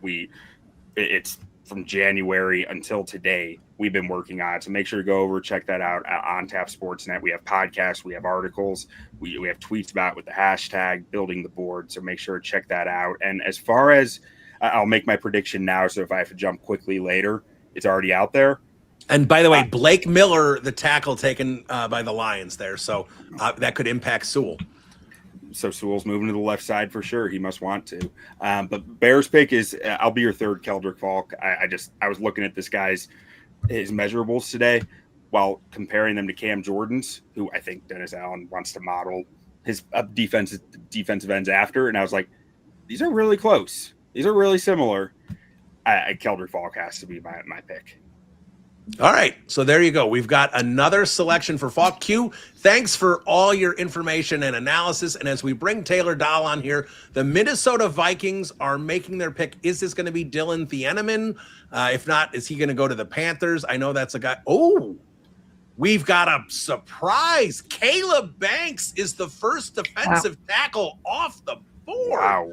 The Florida Gator is I did not think he was going in the first round. I didn't know if any defensive tackles, maybe Peter Woods was going to go in the first round, but Caleb Banks, as we bring in Taylor Dahl, who Caleb Banks was in her backyard playing football last season. Of course, she's based down in Jacksonville. Taylor, how you doing? And what do you think of the Vikings going Caleb Banks? Yeah, this is a bit of a shock. I guess a little bit. I think that we've talked so much about Caleb Banks the last few weeks, and obviously the question was the injury and that foot injury. It's the same foot injury on the same foot. So there was a lot of concern with that, but we saw the reports come out today or yesterday that the doctors sent out the letter to the NFL teams and were like, he's good. He'll be good by June. So you shouldn't have to worry about it. And I think that that's cool. You know, you have a guy that will be ready by June, but it's somebody who's dealt with this multiple times now. And so I think there is some concern there, but when Banks is healthy, he terrorizes offenses and quarterbacks. So I think that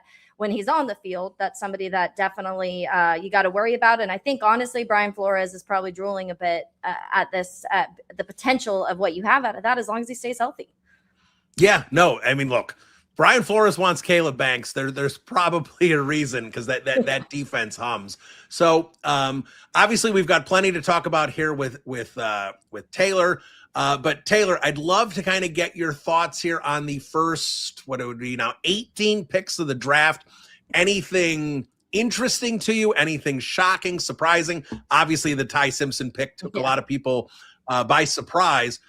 And how you think maybe this draft has played out so far for the Chicago Bears. I was excited with a couple wide receivers going early, but now Mekhi Lemon and some of these other guys not going off the board. I was hoping maybe we'd get 5-6 receivers off the board before 25 with Carnell Tate early and Jordan Tyson both going in the top 10. That hasn't happened. The tackle run has been pretty steady like we expect. Maybe tackles get there to 25, maybe they don't. And edge, not too bad either with Ruben Bane falling all the way to 15 in terms of what edges might be there at 25. So things sitting decent so far for the Bears for the 25th pick. Yeah, I think so too. As some of these picks were rolling in, that was my first thought. Okay, this is kind of going the direction that you need it to go. And yeah, I think you would want a couple wide receivers to go between now and 25, probably at least another one. I was surprised that Tate went that high to the Tennessee Titans. It's something I cover the Jags too, being in the AFC South. That's not something we had heard them talk about very much. And we've had several people from Tennessee on. We did a media mock draft yesterday, and they also did not not have a wide receiver going at that spot. So you get it. You get wanting to add some help to Cam Ward, but it's also a guy whose best career year at Ohio State was last year with a little over 800 yards, 9 touchdowns. So you see that. But you have seen the comps there too. Jackson Smith and Jigba both ran like 4.55s or something like that in that range. And so you've seen some of those comps. So maybe they're just hoping that that's the type of player you're drafting. I was a little shocked that that was the first wide receiver off the board, honestly. But yeah, I think to your point, I would have liked or will like to see a couple more wide receivers. I think the rest is working in their favor. Some of these guys sliding down a little bit. Maui Noah, went a little later than I thought he was going to go. Downs went a little bit later than I thought he was going to go. You throw Ty Simpson in there. That's a little buffer, add you another spot in the middle that you didn't think you had in that. Even as Sadiq, that was, to me, I get it. I get what the Jets are doing, but I think that was one that I wasn't expecting to be before 25. So, and that with all of that, I do think that it's pushing some of these guys from when I've done all of my mock drafts and talked about who I want at the Bears. By the time I would get to pick 25, there were like two of the 5 or 6 guys I like. And right now I have about 5 of them left on my board that I'd be okay with them taking. All right, so we've got some interesting developments going on here. The Carolina Panthers were still waiting for their pick. Now, we heard a lot of media speculating that Dylan Theenaman, the Oregon safety, was going to be the Vikings pick at 18, and obviously that was a smokescreen, and that's why you can't believe any of this stuff. That's why I have long given up trying to figure out what's going on with the first round of the NFL draft, because it is just a hot mess every year in terms of the information that you think you're getting versus what the teams actually want. So if Dylan Theenaman wasn't going to be the Vikings pick, a lot of people said, well, then he's definitely going to the Panthers. So Roger Goodell is coming up to the stage here. We are about to find out if the Carolina Panthers take Dylan Theenaman. And Taylor, we'll get to this once we find out this pick for sure, because if it's not Dylan Theenaman, it makes things interesting about safety with the Chicago Bears. And look, I am not a trade up and take a safety guy. If Theenaman falls to 25, I think it'd be an interesting pick. But I don't know. Maybe the Bears would trade up for it. Oh, the Panthers take Monroe Freeling. So another tackle off the board. Dylan Theenaman has now officially fallen into the 20s. Carlos, I have not seen this yet, but Carlos Feliciano says the Eagles are about to move up to 20 with Dallas. Going to be interesting. Dallas, if Carlos is right, and I assume he is getting 23, 114, and 137. Philly is interesting because a lot of people think they could take a tackle. Howie loves going trenches in the first round. Yep. But if A.J. Brown, if there is a deal already in place, sending A.J. Brown to the Patriots, Mekhi Lemon has fallen this far, and maybe they're coming up to get Mekhi Lemon. So, Taylor, let's ask you about safety here with the Chicago Bears. Not something you usually take in the first round in terms of positional value. This is kind of an odd draft with where the talent is. Is Dylan Theenaman someone that you would be pleased with the Bears taking at 25? Yes, definitely. I've been saying he's kind of been my number one, honestly, as we've been going through of my wish list. I think to me, when you look at the Bears rosters, there's definitely places that need upgrade, and you could argue, the left tackle position because of Ozzie and what's going on there. And I think you could argue, obviously, you need more pass rush, and you talk about interior defensive line, and you talk about the edge rushers and all of that. And the interior defensive line, it's not a very good draft for the defensive tackles. But I do think that, to me, you've got only one starting safety that I'm actually confident in, and that's Kobe Bryant, obviously, that they got from Seattle this last offseason. And so I truly do think you need another starting safety, and I think that he fits so perfectly. He's super versatile. He can play free safety, strong safety. He's played in the box. He does a little bit of everything. They've used him in blitzes. They've done a whole bunch of stuff. So I think that he fits so well with what Al Harris and what Dennis Allen like in their defensive backs that it just makes sense. And I get it. It's not totally up to script when it comes to taking a safety in the first round like that. But I think that when you talk about the need of the Bears and being able to, the defense struggled last year on that back end, and you lose Brisker and Byard in the offseason. I think it's really important to be able to kind of get that back on track. And so I'd be totally down for Theenaman. I think he fits really well with the Chicago. All right. So the Eagles pick is officially in. It is Mekhi Lemon, the USC wide receiver. He's off the board. So little bit of good news for the Chicago Bears. Eagles were a team that could have taken a tackle. And there's still a handful left here that may work here for the Bears if you're an offensive tackle guy. And again, edge right now has played very well for the Chicago Bears. The edges that are off the board, we all knew those edges were not going to be possibilities for the Bears, but every other possibility for edge right now that you thought, if you were a Mesidor guy, if you were a TJ Parker guy, if you were a Zion Young guy, all these guys are still available. So that makes things really interesting for the Chicago Bears right now. In terms of how this plays out, we've only got about 5 picks to go here before the Bears pick here, Taylor. And right now, looks like the Bears they're going to have some options here because you got Theenaman at safety, Emmanuel McNeil-Warren as well. But again, I question that fit with Dennis Allen's defense. I don't with Theenaman. I think, and like you talked about, they don't have another starting safety. Dylan Theenaman is a day one starter with Kobe Bryant. You've got a lethal, if Theenaman turns out what they think he's going to be, a lethal safety duo for the next several years with Kyler Gordon. That could be a lot of fun for Dennis Allen in the secondary. So you've got Theenaman, you've got multiple tackles on the board here, and you've got a lot of edges. So right now, the Bears, I think, are sitting pretty darn good here with what they can do here with the 25th pick.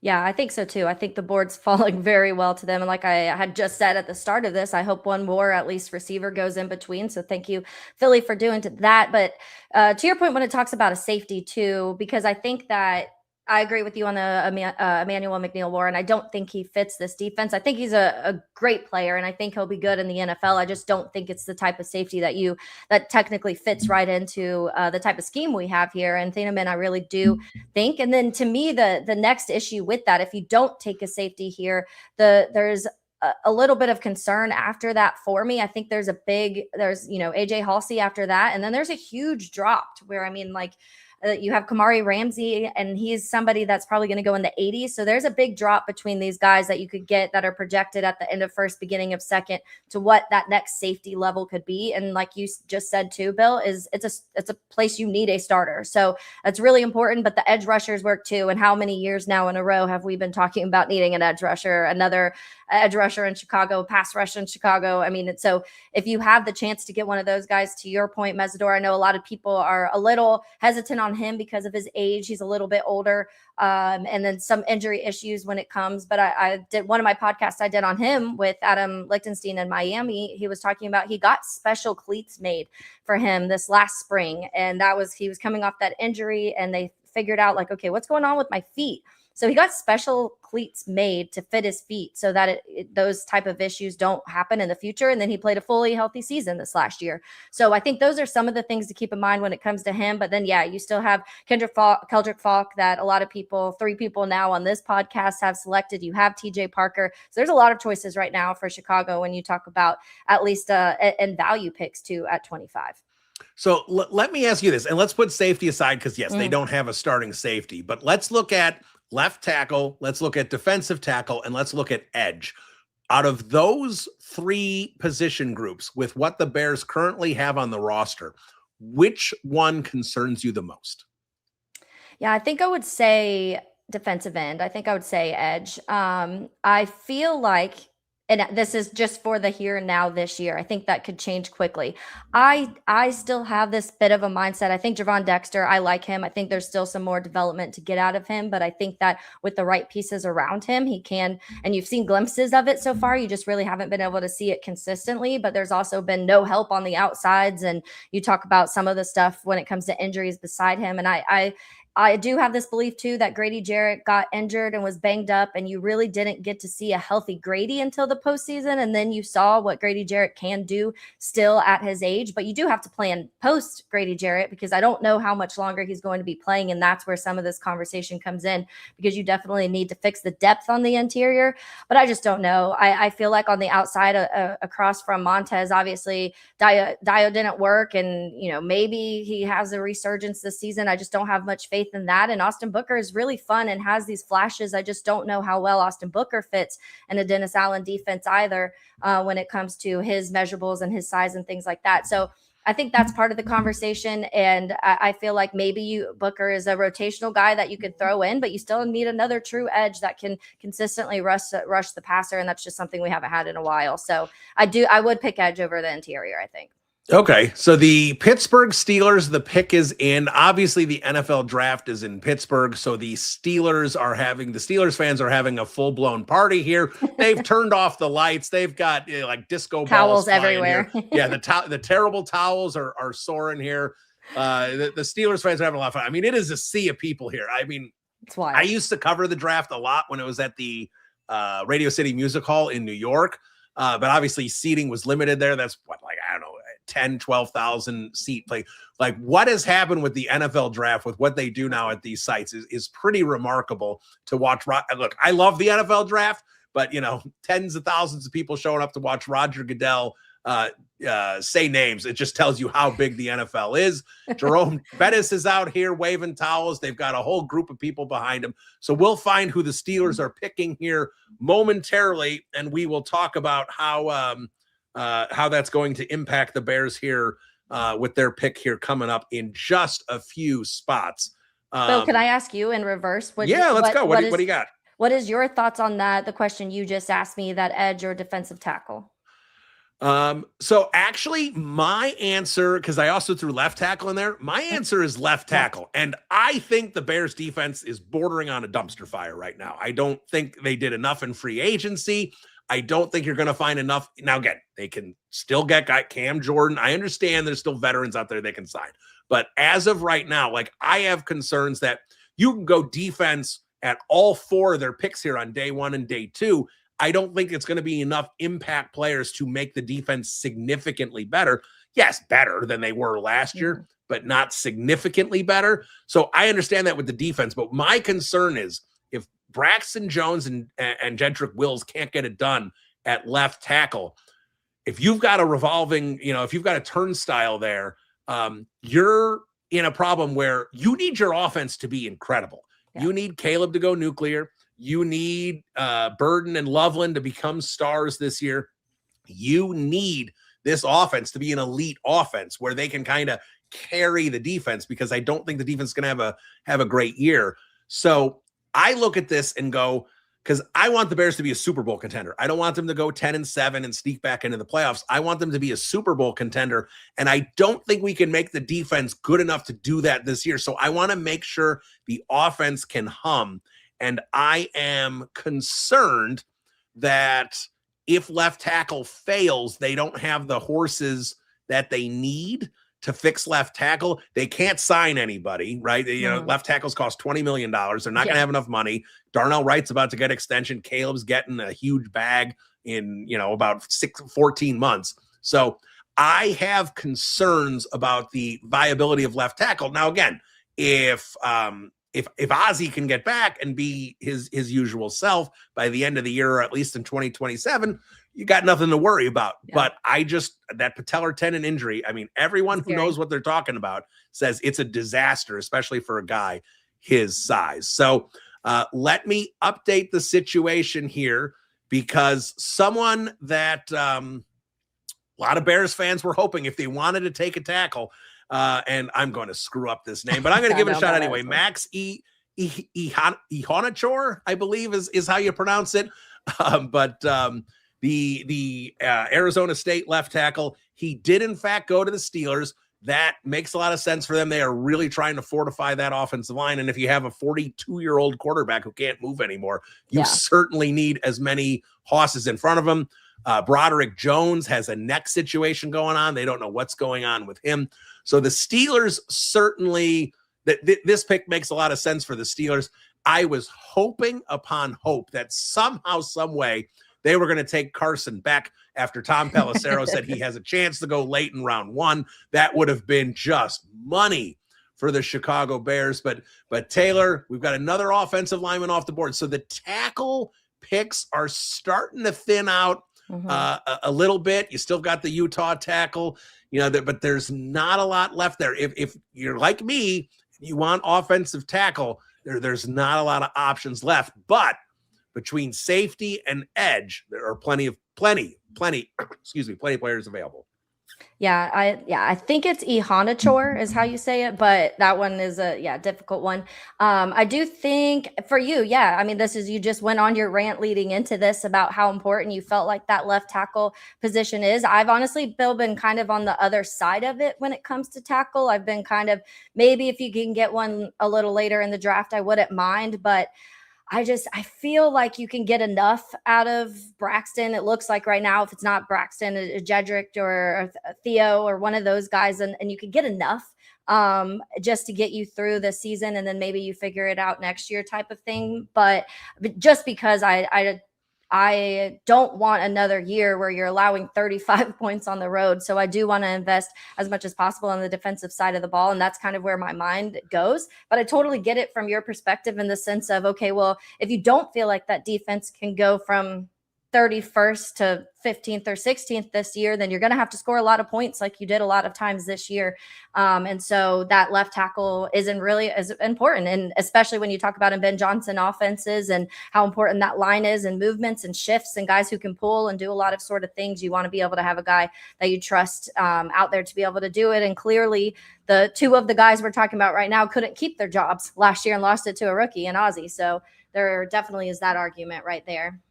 Yeah, and the Chargers pick is now in, and that is Akeem Mesidor, the Miami edge. That was a guy that we've heard a little bit with the Chicago Bears. Some people even had him mocking to the Chicago Bears.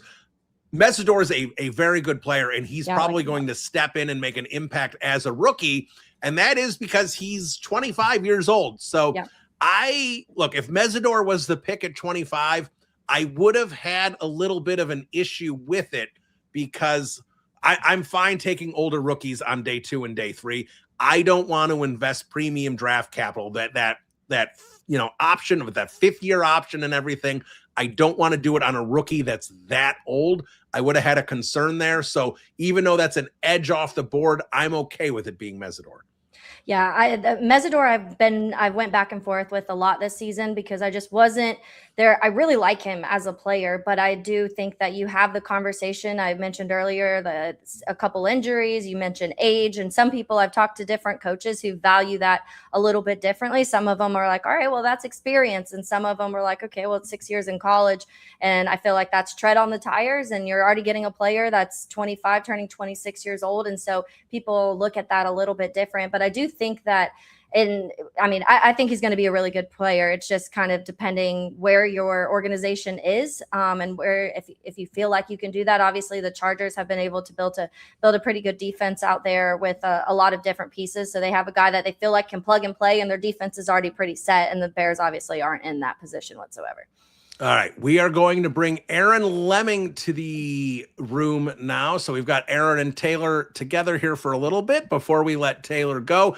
Aaron, welcome to the draft stream. How do you like how this has played out here with the Bears just 3 picks away? Well, hopefully you guys can hear me all right? We hear you loud and clear. Okay, perfect. I'm going to be honest with you and say I'm sweating this a little bit. Keldrick Folk is a little too close for comfort right now. So you're a big Falk guy? Oh yeah. Just absolutely love the guy.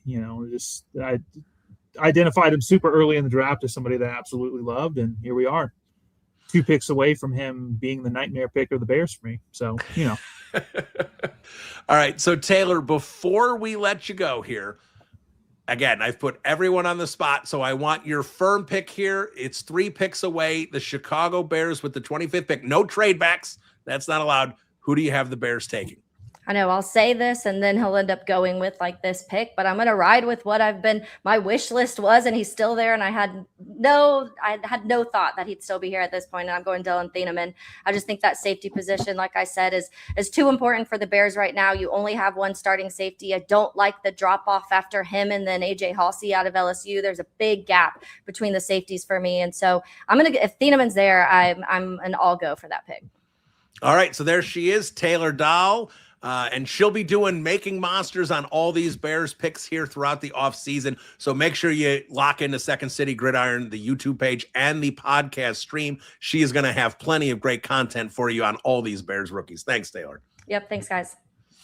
All right. So, Aaron, we were talking about this before the draft. Would you be on for the pick? I thought you were going to be on for, 20, 30 minutes and be off before this pick. But oh no, we're hitting this in stride. We are definitely hitting this in stride. And I'll follow up with what Taylor said about Dylan Theenaman, who I think is an amazing fit for Dennis Allen's defense. And the Theenaman with Kobe Bryant, I think is, and even with Kyler Gordon playing the nickel, I think that's a lot of great in the middle of that secondary that Dennis Allen is going to be able to do a lot with. So that would make me very excited in that situation. But like you said, edge is another thing there. And what kind of edge would be available at 57? I think this is interesting here because the tackles have basically gone. I think Lomu's the only tackle left that the Bears could consider here, at least that I would consider, unless I'm forgetting someone. I don't have best available in front of me. No, you're pretty much on. I mean, that's pretty much it. So we've got one tackle, we've got one safety, and we've got a whole bunch of edges available, including a guy that has been, without question, the most popular pick here. Yeah, I've had everyone predict who is going to be the pick at 25. Ross had Falk. Q had Falk. A lot of guys. I think there's been 3 Falks. Obviously, you heard Taylor have Theenaman. We've had a Manuel McNeil Warren prediction. So we've had a few different predictions. Lester had them taking Lomu. So we're gonna ask. We're going to ask you now because here's the thing. The Cowboys pick is in. I don't know who it is, but after taking Caleb Downs, I would doubt they're going to take another safety. That'd be wild. I still think the Browns have to go more on the offensive side of the football. So I think Theenaman's going to be there, which does make things interesting because I didn't think he was going to get into the 20s. I thought with everything I was hearing that either Carolina or Minnesota was going to take him. So interesting. I know you want Falk. I know you want edge, but interesting that perhaps safety could be the pick of 25. Yeah, one of my favorite edges just went, Malachi Lawrence. Of course he did. I don't think the Bears are going to be interested in him anyway because he can't set an edge against the run. But yeah, so here's my thought, right? And I know what Taylor was saying, and this kind of comes down to everybody's evaluations of everything, right? So I love Dylan Theenaman. I think he's a really good player. Absolutely shocked that he's very likely going to be on the board at 25. My thought process is this, right? If you want an edge outside of the first round, there's a very good chance that you're going to have to trade up or you're going to be reaching on somebody like a Derek Moore, who's not a bad player, but probably more of a third-round talent at this point than anything close to the second. So it's one of those situations for me when I look at the safety class. I mean, dude, I've got probably 6 or 7 guys that I would take on day 2 without an issue whatsoever. So I've got a little bit different of evaluation.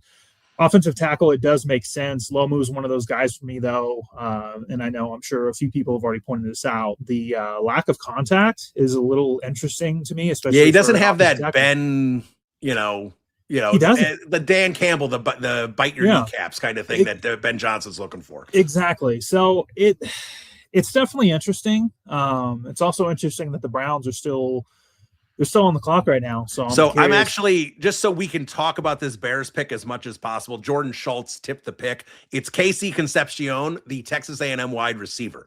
So the Bears to the Browns. To the Browns. Okay, yes. Dude. Oh my God, you scared me. I thought you were talking about the Bears. No. What the hell are you talking about? The Cleveland Browns selected Casey Concepcion with the 24th pick. So even though the ESPN says that there's 3 minutes left, there you go. The pick is in. Gotcha. The Chicago Bears are on the clock here. And here's what we're looking at. We're looking at Dylan Theenaman, the safety. We're looking at Caleb Lomu, the offensive tackle. And then take your flavor at edge, probably Keldrick Falk or TJ Parker in terms of the guys that are available. Zion Young, maybe, but interesting edges. So if it's not Falk and they go edge, Aaron, who else would you be interested in? And I know there's been a lot of disagreement on this too. I actually really like Zion Young. I think that Zion Young fits pretty well with what they're doing. I think he has way more of an edge in Keldrick Falk.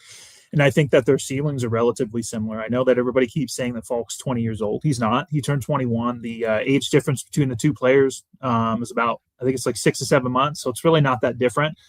So I like Zion Young. TJ Parker was a weird evaluation, and I know you probably feel very similar to where it's like, if you look at his 2024 product, man, he's a top 10, top 15 pick, very much the same way that Woods is, and then you look at 2025 and that entire defense just fell off a cliff, including Parker. And that's kind of one of those questions, who are you getting there? Because Parker's another relatively young guy. So it's tough because I don't really love this edge class as a whole.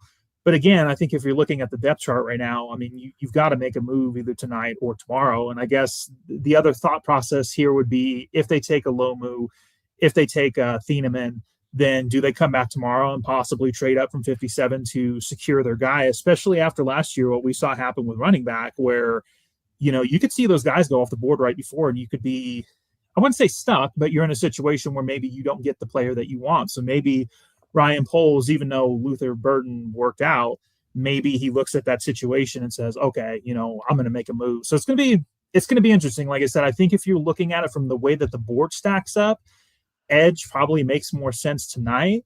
But at the same time, I mean, I don't know anybody who has Falk, Parker, Zion Young over Theenaman at this point. So if it were me, I think you got to take the safety that a lot of people had in their top 17, 18. I want to say, what was he on the consensus board? I've been following the consensus board stuff.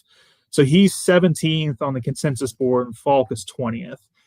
It looks like TJ Parker is 30th. So again, not the be all end all, but also usually a relatively good idea of what's going on. So I don't know, man. I have a feeling I know where the Bears are going. It looks like hey, it's now time for feelings. So what is your feeling? My feeling is they're going to go with Keldrick Falk. That's my feeling. I think that in terms of fit, especially with what Dennis Allen wants to do, he seems to be the guy. Although I will say Theenaman, I think Theenaman was one of their best case scenarios. And I think him being on the board at 25 is one of those positional value situations where even in this type of draft, it probably wasn't overly predictable. But I don't know. We'll see. And I also wouldn't mind trading down. I don't think that's going to happen, but I wouldn't mind trading down either. Yeah, I think the way this board has broken, if teams are calling, and we heard, again, a lot of people thought it was going to be, the Cardinals, someone like that, trade in the back of round one for Ty Simpson. But there were other teams that Jeremy Fowler and some of the other insiders were putting out that they were interested in trading into the back of round one that weren't QB hungry teams. So there are perhaps some players that are going to be interested to, some other teams to trade in the back of round one. However, I think the way this is broken, I think the Chicago Bears are going to stick and pick, because I have a feeling a guy they really like is available. And whether that's Theenaman and whether that's Keldrick Falk or TJ Parker or Lomu, whoever it is here, I think they like someone here at this point. I think this broke pretty darn well for the Chicago Bears. It is official. Roger Goodell announces Casey Concepcion, the Texas A&M wide receiver. He is now a Brown. I'm not a big fan of his. I know he's blazing fast. He drops balls and he's small. I didn't do a ton. I'll be honest. I didn't do a ton of work on the early round guys. I watched Jordan Tyson a decent amount, Mekhi Lemon, but that was really about it. But frankly though, it's funny because my wife's a Browns fan, and we were talking, and I think the Browns have been smart, at least in terms of how they've attacked things, right? They traded back, they got some capital, they were able to go out and get still the top offensive tackle out there, and then turn around and they get a receiver. So at least they're helping themselves. It's kind of one of those things like the Cardinals should have done by taking an offensive lineman. It's like, you don't have that quarterback in the room, or you likely don't, unless they really believe in Shedeur Sanders, which it doesn't sound like they do. You're kind of in that spot where it's like, build around the quarterback you don't have. Like, you're a bad team. You're going to be bad again. Like there's a brand new regime in there. Like go in, build around the quarterback, do something. So even if Concepcion isn't the perfect player, I don't know. I didn't do a ton on the top end of this receiver class. What I will say in terms of profile, though, I think I would rather have the fast guy than a guy like Denzel Boston, who you'd have to worry about separating. But it's an interesting thing for the Browns. I mean, I think they're doing a relatively solid job. And I don't know if you're seeing the same thing I am. I don't know if I'm on a little bit of a delay, but it looks like the Bears are still on the clock, which is interesting. Bears are still on the clock with 2 minutes to go. Oh, the pick is in now? Yeah. Okay. So it looks like you're going to be a little bit behind me. So Yeah, I've got a minute 50, minute 49, minute 48. That's my my television right now. Are you on YouTube TV? Yes, I'm on YouTube TV. Did you take the live delay off? I had to do that. I was driving myself nuts. Oh, I did not. So yeah. No, it's all good. But yes, the Bears pick is in. We don't know who it is yet. We will give it to you as soon as we have. In fact, Dan Weeder has tipped the pick, so there's no point to wait here. They are, in fact, taking Oregon safety Dylan Theenaman. Wow. What's that? I'll take it. I said, wow, I'll take it. Yeah, I will take that as well. I did not think he was going to be an option. Like when I did all my homework on all this, I did not think he was going to be there. It makes things interesting, and we'll talk about day 2 here and what the Bears need to look at here moving forward here. But the Theenaman makes. I mean, look, when you look at the roster, scenario. Yeah, when you look at this roster, you can say Braxton Jones is a starting left tackle, right? He did it for several years. You can say they have starting edges, starting defensive tackles. You may not like some of the players and say those need to be better, but like no one can sit here and say Gervon Dexter can't start at defensive tackle. He's good enough to do that. They do not have a second safety on this roster that starts. Like no one is starting Elijah Hicks. No one is starting these guys. These guys are backup safeties that they have. They legitimately did not replace Jaquan Brisker. Everyone else was replaced, right? Byard was replaced. Well, they didn't really replace Nishan Wright either, but they did not replace Brisker. They had a huge hole at safety. Theenaman is a guy who's versatile. You can move him around. You can move Kobe Bryant around. This makes their secondary, at least in the interior, really interesting.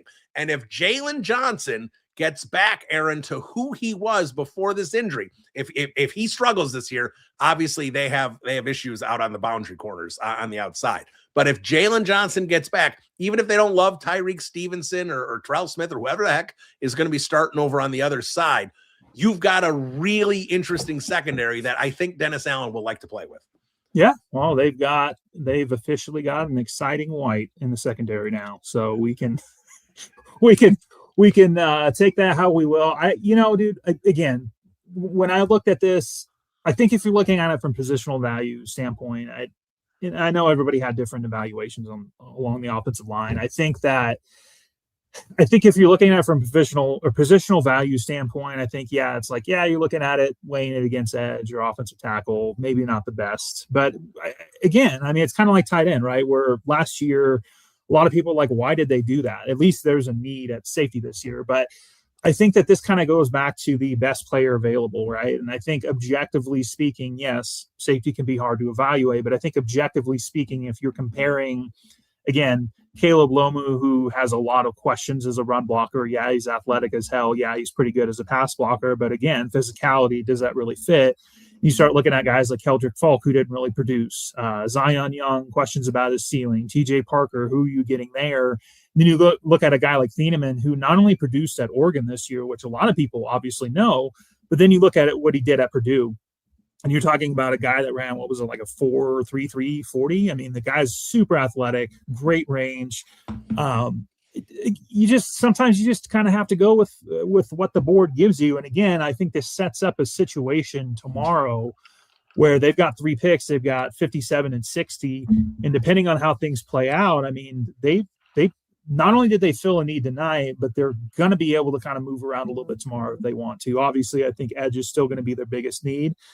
But I think when you look at it, man, receiver is one of those I'm going to be keeping an eye on. But at least for tonight, I mean, I think that you can say pretty confidently that the Bears got better tonight. And I think it's also extremely funny that everybody in the world, including myself, I don't know who you had, but I had Theenaman going to the Vikings. Felt like everybody had. I had Theenaman going to the Vikings. And actually, in my mock draft, I said the entire world has Dylan Theenaman to the Vikings, which means he is definitely not going to the Vikings.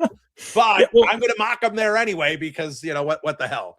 So the Bears pick, right? If you're following on, Roger Goodell is about to officially announce this. But like we said, we know exactly who this is. It's going to be Dylan Theenaman. So also, can we take a minute and question why it is that like we're 20? I mean, dude, we were 10 picks into the draft.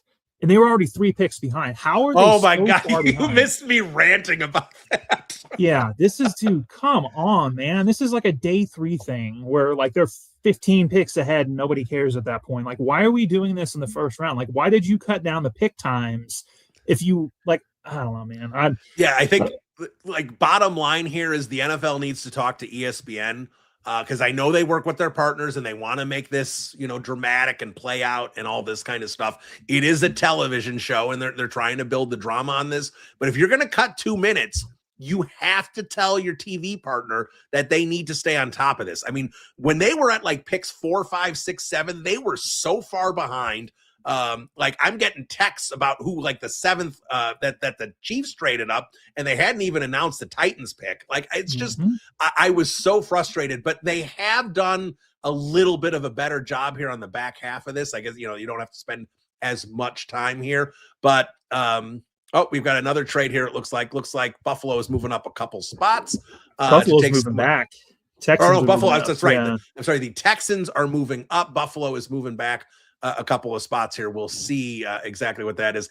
I assume Lomu, right? Because the Texans are desperate for offensive linemen, but we'll see what they do here. Here's what I would say, Aaron, with this move, because I said there, and I get Lomu is not a Ben Johnson guy, but I've been talking about a lot on this stream that I have big concerns about left tackle, and I was not going to be opposed.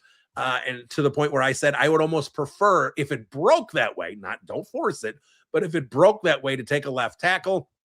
I was, I'm not the biggest Lomu guy, but I thought he could kind of be like a Trapillo who also wasn't, an angry run blocker either on his tape, just kind of made the right block all the time. I kind of thought Lomu was a little similar in that regard. They're not exactly the same player, but on some of the aspects. But the bottom line is, at this point, if you didn't take Lomu, just punt on left tackle. Don't try and get a tackle in the 2nd or 3rd round again. It's too difficult to do. You need to take left tackle in round 1. I understand they did a pretty good job with getting Trapillo, and obviously the injury is really unfortunate. But at this point, Aaron, don't take a left tackle. You've got needs on the interior defensive line and at edge. There's plenty of things. Center, we know they're going to need here as well. They're going to need a replacement for Bradbury next year. There are needs this team needs, and hopefully the board breaks that way for them in round 2. I wanted left tackle at 25 if it could work that way. I do not want them to take a left tackle. Just see what you got with Jones and Wills. I'm really glad you brought that up because, I was talking to somebody else about this earlier. It's like, dude, you can't go a 3rd straight year where you're throwing another day 2 pick into the wind at left tackle and hoping it's going to work. And it's not a knock on Ozzie, but the reality of it is like you're in a position right now where you've already got 2 veterans on the roster who can fill what needs to be filled.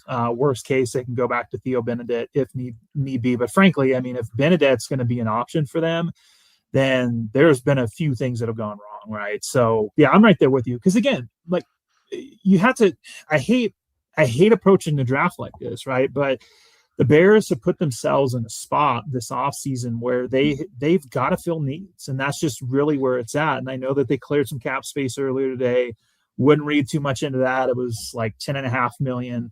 A good chunk of that, I think about $5.5 million of that is going to go towards the draft class. It gives them a little bit of like, they could probably not make another move and be okay for the rest of the off season going into the season. Also, just ignore my cat in the background. He's jumping around back here. But again, they kind of put themselves in a tough position because now, to a certain extent, you have to draft for need. And the other unfortunate part about it is they have so many needs, right? And it's not in my opinion, it's not very ideal, and I'm not trying to be negative here, but it's not overly ideal to have gone into the draft with as many needs as they have. So I think getting Theenaman here, it's great. You take the best player available on your board. But again, now you're looking towards tomorrow, and you just, at this point, you just have to say left tackle is what it is at this point. We'll deal with the Ozzie Trapillo bridge and Braxton Jones or Jedrick Wills when we get to that point in 2027. We just got to throw that out the window, and we got to focus on what's going on now. And I think if you're looking at it, I think center, I would argue corners up there as well. Obviously, defensive tackle, defensive end. And you could probably also make an argument for receiver at this point too. So, I mean, they've got 3 picks tomorrow. I don't know about you, but I would kind of like to see them somehow either land another 4th or 5th in the process of this. But at the same time, now they're going to be weighing also, like, how do you get an edge rusher? And I guess part of that will kind of depend on what goes on here. Who do they show in here? Oh, Peter Woods went, huh? No, I think it was Keelan Rutledge. Oh, the guard. Okay, Rutledge. Okay, sorry, I saw Clemson up there, and I was like, okay, that's a pretty. Yeah, nice I had the Texans taking Basantis, right position, wrong guy. But just light my mock on fire like you do every year. Well, yeah, I was going to say. I tracked it for the first 12 picks, and I think I had 3 right. Well, sorry, I had 2 right picks, 1 and 2. Then I had another pick that was right. It was Delaney to the Chiefs, but obviously I didn't mock the trade correctly. So I gave myself a yellow on that one, but the rest of them were just dead wrong. So, here we are. And I will say one other thing about left tackle. And Braxton Jones, we're going to find out pretty early if something was just weird last year, because if he gets back to the form he's totally fine. I know he's not the perfect fit for Ben Johnson, but he's totally fine if he can get back to what he was the first couple of years in the league. But if he is not the guy, I do have hope for Jedrick Wills. I really liked him coming out of college. He was pretty good. He wasn't great, but this injury thing with this surgery they had of hip realignment and everything, I don't know what he could be. He didn't play football at all last year. I do have hope that he might be able to put things together. I'm not expecting him to be Anthony Munoz out there, but I do think he might be able to put together a season if the Bears, again, if he's healthy and actually hold down left tackle decently. Maybe I'm putting too much into it, but I do know someone in the Cleveland organization, and they still mostly, I believe, liked him. There was too many concerns here with the hips and everything that's going on. So, Aaron, I don't know if you just Wills is just trying to think of who was the guy they grabbed from the Raiders who was atrocious a few years ago. Oh, God, Alex Leatherwood. Alex Leatherwood, yeah. I don't know if Wills is just another Alex Leatherwood and he's, just not going to be, counted on for anything. But I do think there's some hope there that he might actually be able to return to form and at least be a starting quality tackle. Maybe I'm just a pipe dream. Well, here's the thing is Wills actually has proof on tape that he can be successful in the NFL, right? Leatherwood never did. Leatherwood was just terrible. And I think the other thing that's kind of worth noting, it was, not huge money by any means, but the Bears claimed Leatherwood. They ended up having to pay a decent amount of I hate it. I hate it. And I feel like at least with the Wills contract, it's a vet minimum, nothing guaranteed. If he shows up and he still looks hurt or he just looks completely cooked, then you move on and you figure it out from there. So yeah, no, I think it's awesome. I mean, again, I think in a lot of ways you have to kind of keep your expectations in check, right? But I think if you're objectively looking at left tackle last year, I mean, it really was below average all year. I mean, even for as good as Ozzie Trapillo played down the stretch, it was good for a rookie. I don't know that I would say that it was legitimately good play. Theo Benedette was pretty bad. Braxton Jones was awful because he was hurt. So, I mean, I think in terms of if you're looking at this year, really my bigger concern is center. I know that people have talked themselves into, well, Ben Johnson says that Garrett Bradbury is a perfect scheme fit. That's fine, but you're talking about replacing a guy that's been a below average center his entire career with Drew Dahlman, who was a Pro Bowler this last year. So, and that's kind of where the draft comes in, where you kind of have to hope. And again, you want to talk about another position like safety, where there's a lot of options.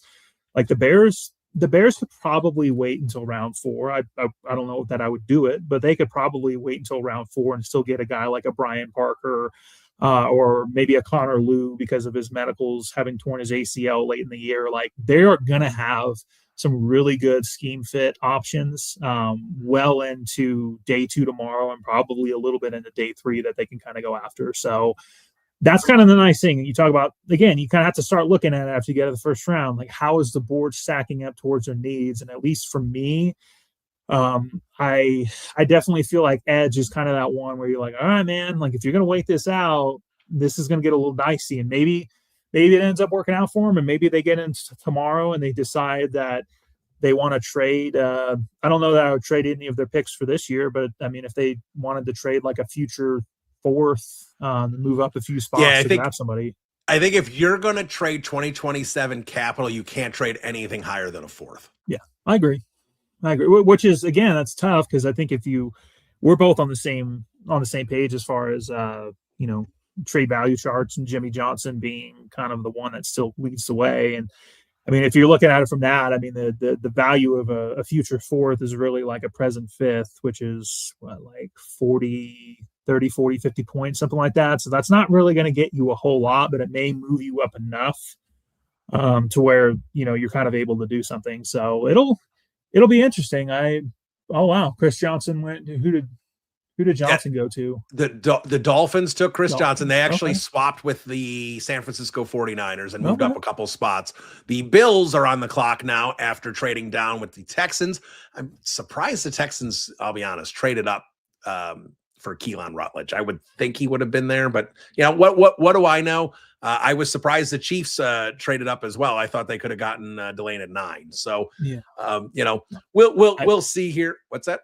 I was going to say, I agree, because that's how I had it mocked. But, again, these guys get information. They think maybe they think Washington's going to take them, whatever it is. Maybe I don't know who they, what they were thinking. Maybe they were worried about the 49ers. Maybe that's why the 49ers traded down, because that was going to be the guy they were going to take. We don't know what information these guys have that they are working with. But, now Buffalo has traded back again. The Patriots are on the clock. We don't have Diana Rossini to tell us who they're going to take, but I shouldn't have said that. I'm sorry, everybody. But yes, Chris Johnson, the cornerback, not the running back, goes to Miami with the 27th pick. So, Aaron, let's talk a little bit more about day 2 here, because 57 and 60, we can cross safety off the list here. Obviously, they're covered with Theenaman. I do think when we're getting to day 2 now, and we heard a little bit of a rumble about cornerback Chris. I deserve it. Chris is booing me in the second. I deserve it. I should not have said that. But the cornerback opposite Jalen Johnson, there is definitely a question there, because they do not like Tyreek Stevenson. Actions speak louder than words, and they can sit there and say they love Tyreek and he's got potential and they love his play style and all that. But when he has opportunities to play, they go another direction. So if Stevenson is the starter this year, I think it's just by default, because they couldn't do anything else with it. But the bottom line here, Aaron, is I think outside corner is in play here in the second round at 57 or 60. Obviously, edge is a priority, but if maybe a defensive tackle falls, I don't think Caden McDonald is going to tumble that far, but who knows? This is a very interesting draft. And yes, like you said, Caleb Lomu, the basically last considered first round caliber offensive tackle, goes to the Patriots. So yeah, him and Will Campbell on the outside. So that'll be interesting. But the bottom line here, Aaron, is you've got, I know you said maybe something like receiver. You got to figure there's going to be an offensive player other than center taken here with some of these picks. I don't think they're going to go all defense, but outside corner, edge, and defensive tackle all has to be on the board here at 57 and 60.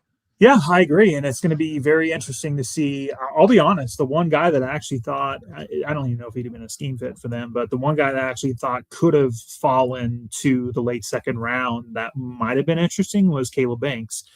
And then the Vikings decided to take him at number 18 overall. So I'm somewhat relieved on that because, I mean, every single NFL comp that I saw him draw, and again, that doesn't mean a whole lot, but every single comp that I saw him draw and really his get off kind of screamed Javon Dexter with chronic foot issues. I don't really know that that's, would have been the smartest thing. But again, if you're looking at a situation where maybe the Bears are like, hey, like we're comfortable trading up tomorrow and making a little bit of a splash, you start looking at this, it's like, how far does Peter Woods have to fall at this point?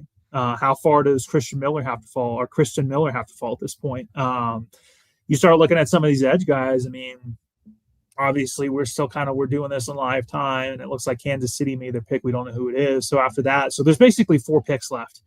And then the Bears don't pick until 57. So I'm not the greatest at math, but that's 29 picks ish until they pick. So dude, they're going to have some options. And again, kind of going back to the whole safety thing, like it'll be interesting to see how they evaluate some of these guys, like let's just say a Traden Stukes, for example, right? Did they see him as a safety, or did they see him as a corner? Because if they see him as a corner, that could still be in play. I mean, obviously he could still end up going tonight. I know there's some first round talk, but there's also first round talk on about 20 guys that aren't going to go tonight. So you just never know, but they're going to have, I feel like, and it's funny, I put this in my 10 thoughts right before the draft, like they're going to win or lose this draft tomorrow, right? Like when you're looking at, they got 3 picks, so that's a little obvious, but when you're looking at the positions that they're going to be able to go out and attack, right? Like, you've got to come away with some sort of defensive lineman. I'm not going to say it has to be a defensive end, but I think you got to come away with the defensive lineman. I think you have to come away with the center tomorrow as well. And then that other spot, like if you want to make it another defensive lineman, a corner, or my guess is I think that Ben Johnson is going to get himself a receiver tomorrow. So we'll just have to see. It's going to be, I feel like the first round is always kind of the easiest, right? Because it's like you got guys there, Ryan Poles. I don't think he's moved. I guess he's moved back one time, but he hasn't moved up at all in the first round, right? If I'm remembering that correctly. Yeah, he moved back one spot with Wright. Yeah, no, that's yeah. So he hasn't. I mean, he's been pretty by the book when it comes to the first round, but then you look at the second round, and that's where things kind of open up a little bit. So I don't know, man. This is we kind of knew this, though. This is a weird class. I don't know that we've really seen that run happen on any position. And I know they talked about like a ton of trades, and I'm sorry, but I don't really count 1 or 2 picks as like a consequential trade at this point. It's like, I don't really care that, what was it? Dallas or not Dallas? Who was the team that moved? Some team moved back 1 pick. I can't remember who it was. Yeah, it was Dallas moved up. And whoever it was, Dallas moved up for Downs with Miami, and then Miami took Caden Proctor. It's like that. It was the Darnell Wright Jalen Carter trade just a couple picks later. Exactly. That to me, that's pretty inconsequential at this point. So I don't know, man. And I don't mind it. Like, I'm not complaining by any means, but I think every draft we get this lead up where you get all these guys that are supposedly going to be top 10, 15 picks. Then you get these other guys that are clearly second, third round talents that are magically going to fall into the first round. There's going to be all these trades and all this chaos. I don't know about you. This just felt like a pretty relatively normal draft. Yeah, I don't think it was too shocking. So, Aaron, we're going to let you go here, but I'm going to wrap up with this question. And we're going to bring in, and we will wrap the stream with Brian Orenchuk from Bears Over Beers. He's going to join us here in just a minute. But, Aaron, we're going to wrap up with this. I know you wanted Falk. Obviously, he's still on the board, but there's a 0% chance he's getting the 57. But at that point... Don't put that in the ether. Don't put that in the ether. Although I will say 57, I'm fine with that. That's fine. Just not. Let's say Falk is off the board at 57, and let's say the Bears go edge, because at this point, honestly, it's tough to kind of look at receiver and center and all this kind of stuff. But let's look at edge, because I think everyone is comfortable in saying the Bears are going to take an edge at some point. So if they take one at 57 or 60, and at that point, I think any of these guys could be there potentially, and any of them could be gone, because I think we're really going to have, I know EJ Snyder has said it, Daniel Jeremiah has said it, Dane Brugler said it, that flavors draft where there's not like a clear, concise order on these guys. Zion Young could be there at 57. He could be gone at 33. Like, we're going to see, it's going to be tough to predict where these guys go, but there goes Peter Woods. Outside of Peter Woods does go to the Chiefs here at 29. Yeah.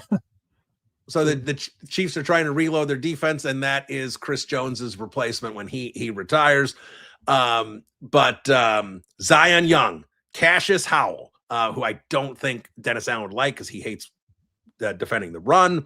Jackus, TJ Parker, Derek Moore, R. Mason Thomas, who Field Yates has been obsessed with sending to the Bears. So maybe he knows something. I don't know. But who are a couple edges here outside of Falk that you'd be pretty happy if they fell to 57 or 60? So I feel like, and I don't think it's going to happen. I'm just kind of going down the line of the consensus board here, right? So Zion Young is obviously somebody who fits and makes sense. We're just going to assume, for as much as I don't like Keldrick Falk, I would be shocked if he's anywhere close to 57. Right? Yeah, I think at this point, let's hope no more edges go in the first round, right? Like, let's trying to push. We've got 7 guys. Yeah, 7. Let's kind of, I think R. Mason Thomas, I don't know, but I didn't even watch Keon Crawford. But I think like those 7 guys, I think that to me, there's a little drop off there. Let's hope none of these guys go and we can push some of these guys down to 57. Yeah. Well, and I think if you're looking at it, I think, I don't think Parker's going to be there either. Howell doesn't make sense because of his size. So I think you're looking at basically Zion Young. I'm an Oklahoma fan, right? I like R. Mason Thomas. I think R. Mason Thomas has a lot of Nick Benito in him. He's not a scheme fit for the Bears. Like, he's got short arms. He's short. He's not a big guy at all. So I think Gabe Akis is another guy. Like I said, Derek Moore could make some sense. Denai Dennis Sutton from Penn State, kind of more that like straight line, doesn't really have a lot of moves, but has done pretty well at Penn State, overpowering. He actually has more career sacks at Penn State than Abdul Carter. So that's kind of another guy. But yeah, like you said, Kieron Crawford, he's kind of another one though, that like from a size perspective. But yeah, when you're really starting to look at this, and I'm just kind of like looking at names here, like there's a decent chance that if the Bears don't trade up tomorrow, you're looking at a situation where you're probably not going to be making a value pick. If you pick at 57 and you take an edge, or even 60, I think the only one that might make a little bit of sense would be Derek Moore. And if we're being honest, even with Derek Moore, I like Derek Moore. I think he's more of like a mid to late 3rd round pick. And kind of the same thing as Denai Dennis Sutton as well. Akis is probably like my best case scenario, most realistic, because I don't think Zion Young's going to be there either. But also kind of lends to the thought process that maybe the Bears do end up trading up tomorrow, or they just simply say, hey, like, we're going to completely rebuild this offense or this defensive line come next year, kind of like they did with the offensive line last offseason. Maybe they say, we're going to do that next year. Let's go out. Let's sign Cam Jordan. Let's worry about, and I hate this, but let's worry about building the defense from the outside in and kind of go from there. And if that's the case, I mean, there's going to be enough veterans out there, but I think really the big question is going to be, wow, they came back and got Omar Cooper anyway. Interesting. I think it's going to be more of a question of, do they want to spend the money on a veteran or two? And I don't know, man. I look at this defensive line and there's no way you can go into the season like this. And again, that's not a panic thing. I'm just simply saying, like, you got to make something happen at least on the edge at this point. I could see it at defensive tackle. I don't love it, but I could see them staying put. I think at defensive end, you got to do something. I agree with you 100%. There is Aaron Lemming. Aaron, thank you for jumping on the stream. We are going to have some beers over the Bears because Brian Orenchuk joining us now. Aaron, thanks for hopping on. We'll talk to you soon. Brian, have fun, man. Good seeing you. Oh, Brian, you are muted. Cheers, Aaron. There we go. Let's get Aaron removed from the stream. Bam. All right. Brian Orenchuk, Bears over beers.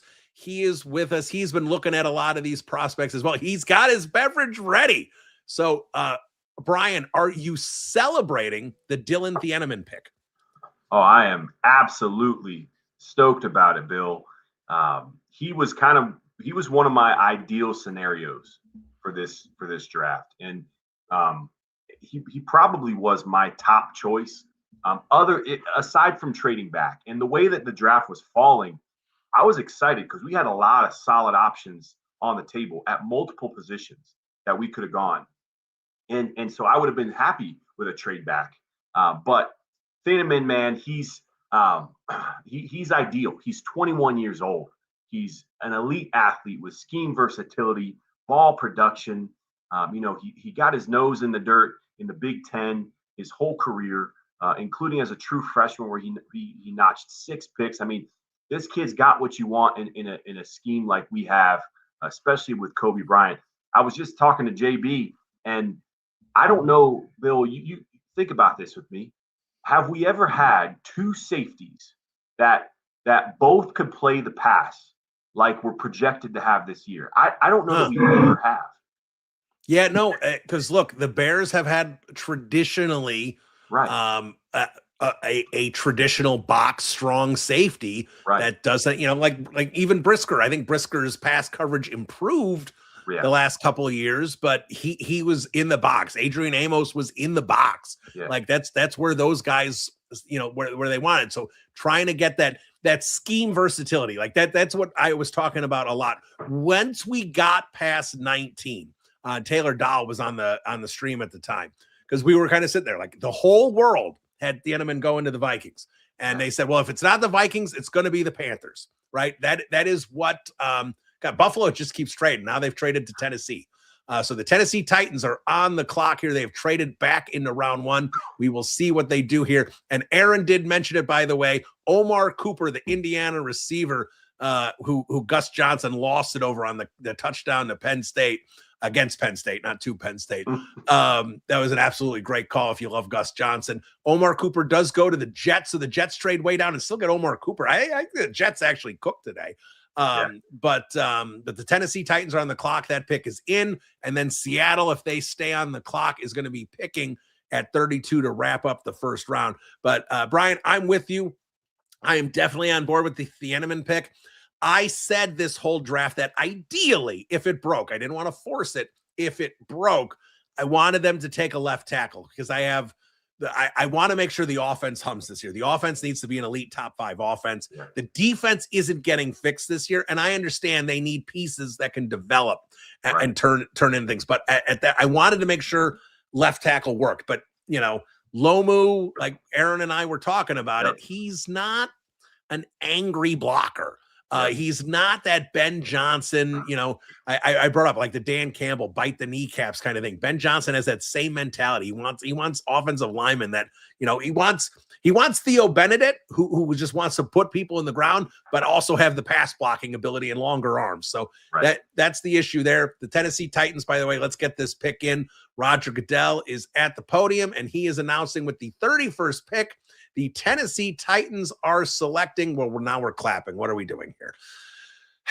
When I do the reveal here, Roger, you got to help these streamers out here. I don't know what's going on. All right. So we'll get back to this as, we're trying to do this with everything on mute. Oh, Aaron is sad. Not that he was going to get to 57, but Keldrick Falk does go. I was more hoping all the edges would stay for the second round the rest of the way, just so we had a chance that more guys were going to get pushed down. But the bottom line here is Kyler Gordon, Kobe Bryant, and Theenaman in the middle of your secondary. If Jalen Johnson recovers, I don't know what they're going to do on the other corner because I think they hate Tyreek Stevenson. But even if you've got Frazier over there or Smith or Stevenson and they're questionable, if Jalen can become very good. He doesn't have to be that elite top 3 corner in the league that he was. If he can just be very good again with those, if Dylan is the guy we think he can be, and I think he can be that pretty much right away. I think he's a day 1 starter. Absolutely. That secondary can cook a little bit, even if the front 4 can't. No, for sure. And one of the biggest things last year, and you saw that with how they approached free agency by letting almost everybody walk, is we couldn't cover. So there's too much space. And obviously it's complementary. The pass rush and the pass defense is complementary. But we couldn't cover. And so that is absolutely a need. I think we talked about that versatility. I think it's going to disguise the looks that the offense is going to see from us, and that's going to help schematically. But you talk about corner, and I think Al Harris likes Tyreek Stevenson. I think he's going to be good. But one position that there's still a lot of good talent on the board is corner right now. So corner is a spot that they still could go. I know a lot of folks have been clamoring for Keontae Scott out of the U, and he's a guy that I could still see slip into us. Jamal McCoy from Tennessee is another guy who. Yeah, the McCoy. Oh, geez, I don't know what happened there, but McCoy is a steal, talent-wise. I don't think he's going to fall that far, but it's just going to come down to if teams are afraid of his knee. Right. Well, he'll probably get picked by Seattle if I'm being honest. He's one of those type of players. I wouldn't be surprised. But the point is, there's still plenty of good value on the board now. And I'm with you. I think ideally, in a perfect world, no edges go the rest of the first round.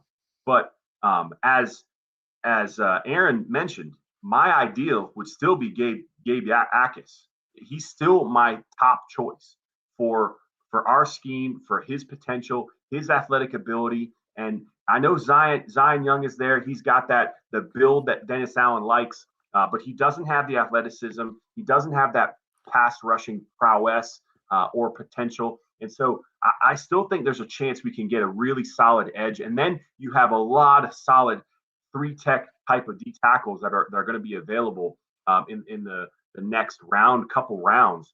So it's still setting up really nicely. I think I'm with you though. Lomu was a guy that I thought was an ideal option for us, along with Theenaman, along with TJ Parker, who's still on the board, is my favorite edge.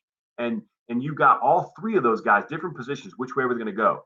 Well, you still have a lot of edges available, and I think that's kind of what it breaks down to is there's not as many safeties that they love with that scheme versatility, that potential with all of it. And there's still some good edges. There's still some good tackles on the defensive side, not as many on the offensive side.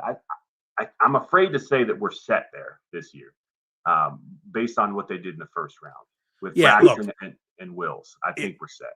If you don't take a left tackle in round one, just don't.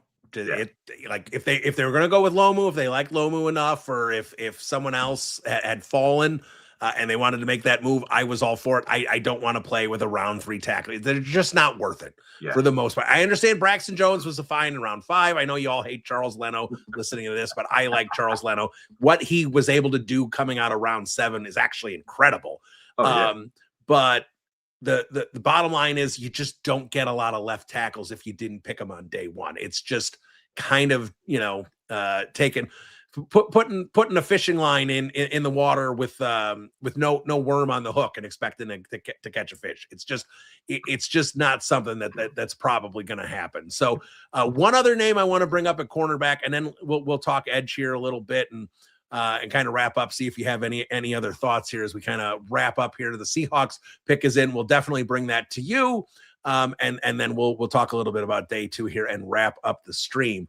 But Colton Hood from Tennessee, another corner who's on the board. Yeah. This is a guy who likes to get dirty at the line of scrimmage, man press, that kind of stuff, the kind of Dennis Allen scheme. He's an ideal fit there.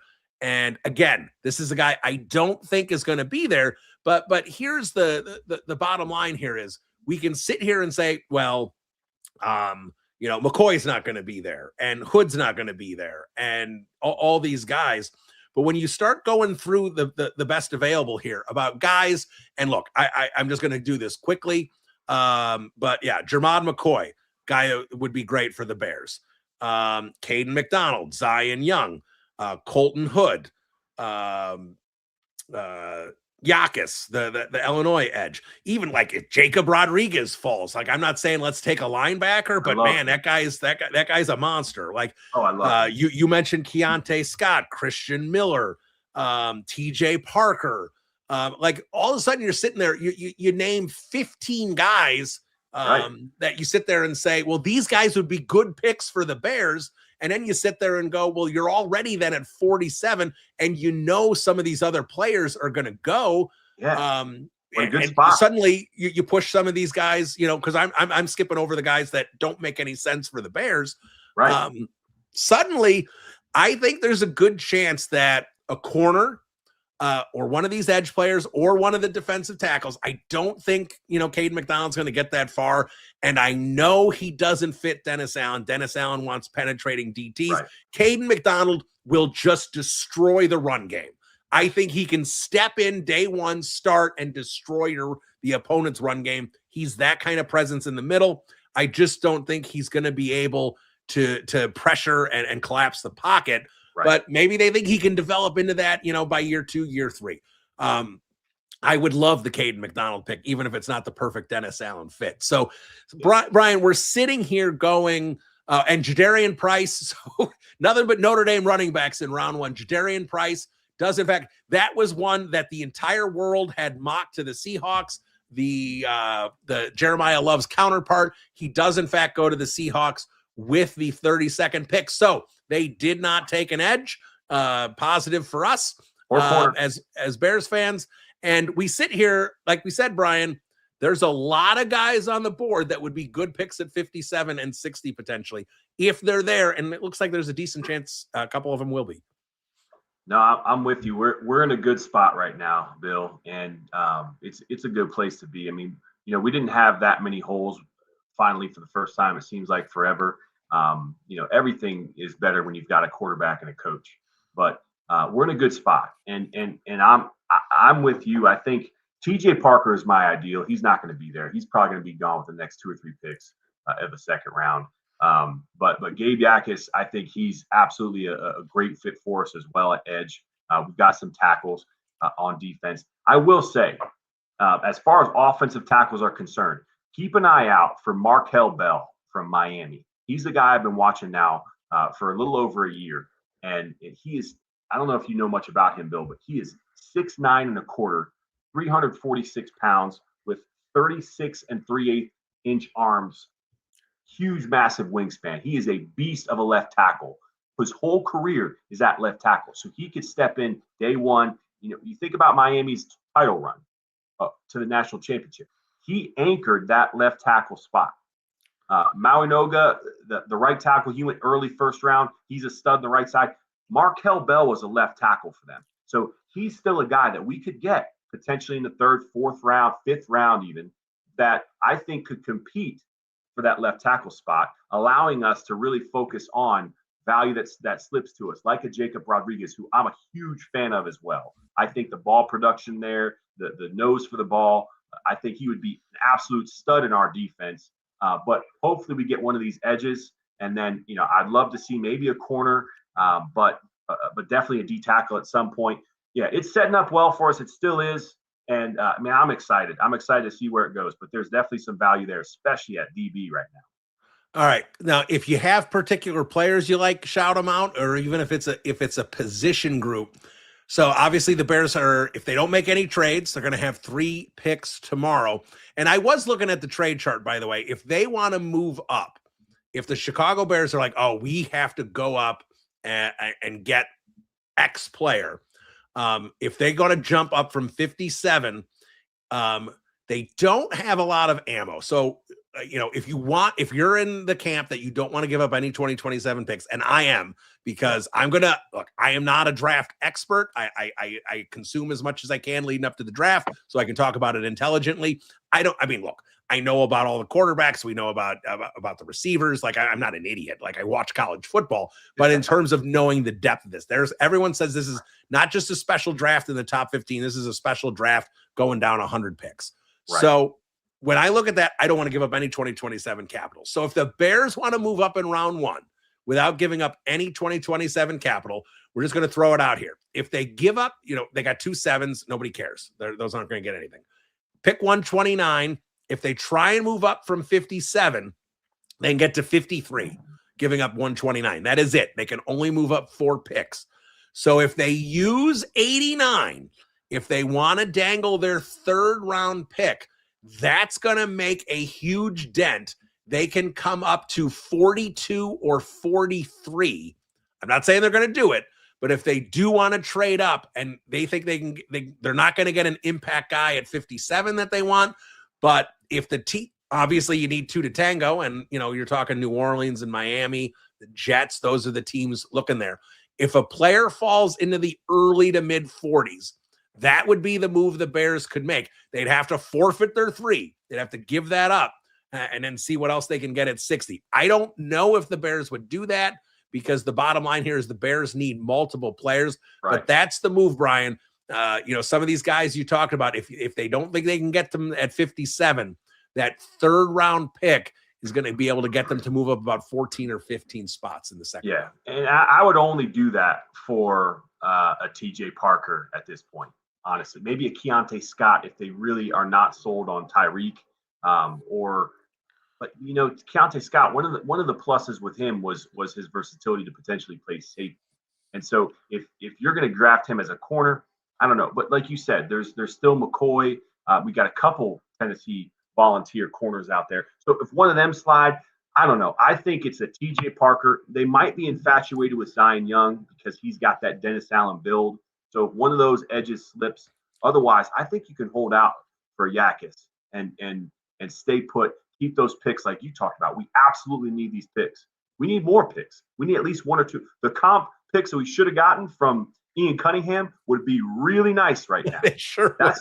That's what we need. Like you said, the strength of this draft is in that 60 to 100 range, and we could use an extra one of those. But so I don't think we trade up. But you're right. We could do it if one of those guys really slips. I think really only a TJ Parker is the one I would be okay with it for. But yeah, there's still some good options on the table. So I'm excited to see what we do. And running backs just went. There's still some solid sneaky running back value there that I don't think we'll touch until later in the draft, probably 7th round. But there's still some guys that I'm excited about all throughout this draft. Obviously, it's only 1st round. But so far, man, I posted my good, better, best for this 1st round, and Theenaman was my top choice other than trade back and get more picks. So Gotcha. It's going as good as it can right now for us. All right. And again, we talked about trade up. Let's talk about trading back for a little bit. Now, I'm looking at the chart here. It's tough to find the perfect match because I don't know exactly where teams are in 4. I can't do it all in 5 seconds. But if the Bears trade back from 60, and let's say they drop back about 10 spots, that is going to get them a 4th round pick. Like that early to mid 4th round pick, which would be helpful if they want to drop back just a few spots. And I'm just talking about 3 or 4 spots. That's going to get them a late 5, which they have no 5th round picks right now. So if someone wants to come up, if the Seahawks, for example, want to come up to 60, they would be able to give you a 5th round pick.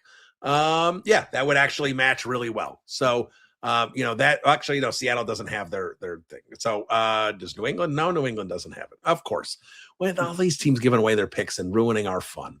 But yeah, either way, there you go. Philadelphia fits. If the Bears want to go from 60 to the Philadelphia as the 68th pick in the draft, that's going to pick up Philadelphia's 5th round pick at 178. So that's the kind of thing they might be able to do just to get an extra day 3 pick. Look, 7th rounders are great if they pan out, great. But I love 4s. I think you can find a lot of value in the 4th round if you're a good drafter. And Ryan Pace and Josh Lucas. I give Josh Lucas a lot of credit there.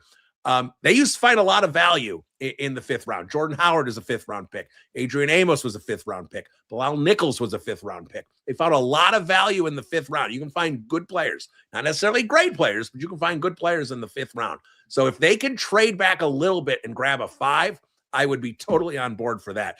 But Brian, I do want to ask you, like I said, if there's specific players, if it's just a position group, I know you're saying, there's some sneaky running back talent here, but are there any position? We've talked about certain position groups. Is there a position group on offense? Is it wide receiver? If they did something wild and took like a guard, something like that? Because again, I'll throw this out there. I heard something, and again, it's not what the Bears wanted to do, but when they were considering options at left tackle, the idea of moving Joe Thuney out to left tackle for the season with the Trapillo trade, or at least until Trapillo can get back, if they think he can get back in November, was something that they might consider. So if there's a guard that they love who's sitting there as well, like, are there any players or position groups that you would be intrigued? Tight end, they don't have a third tight end right now, that you would be intrigued about them taking, not necessarily in the second round, but maybe with that third round pick. So this draft is incredibly deep at receiver, and it's kind of a pick your poison at receiver. And DeJon Stribling, I don't know how you pronounce his name exactly, but the Ole Miss kid who's 6'3", runs a 4.3, he's been projected to us. There's a lot of good talent at wide receiver. I wouldn't be surprised if Ben Johnson swung on one of those.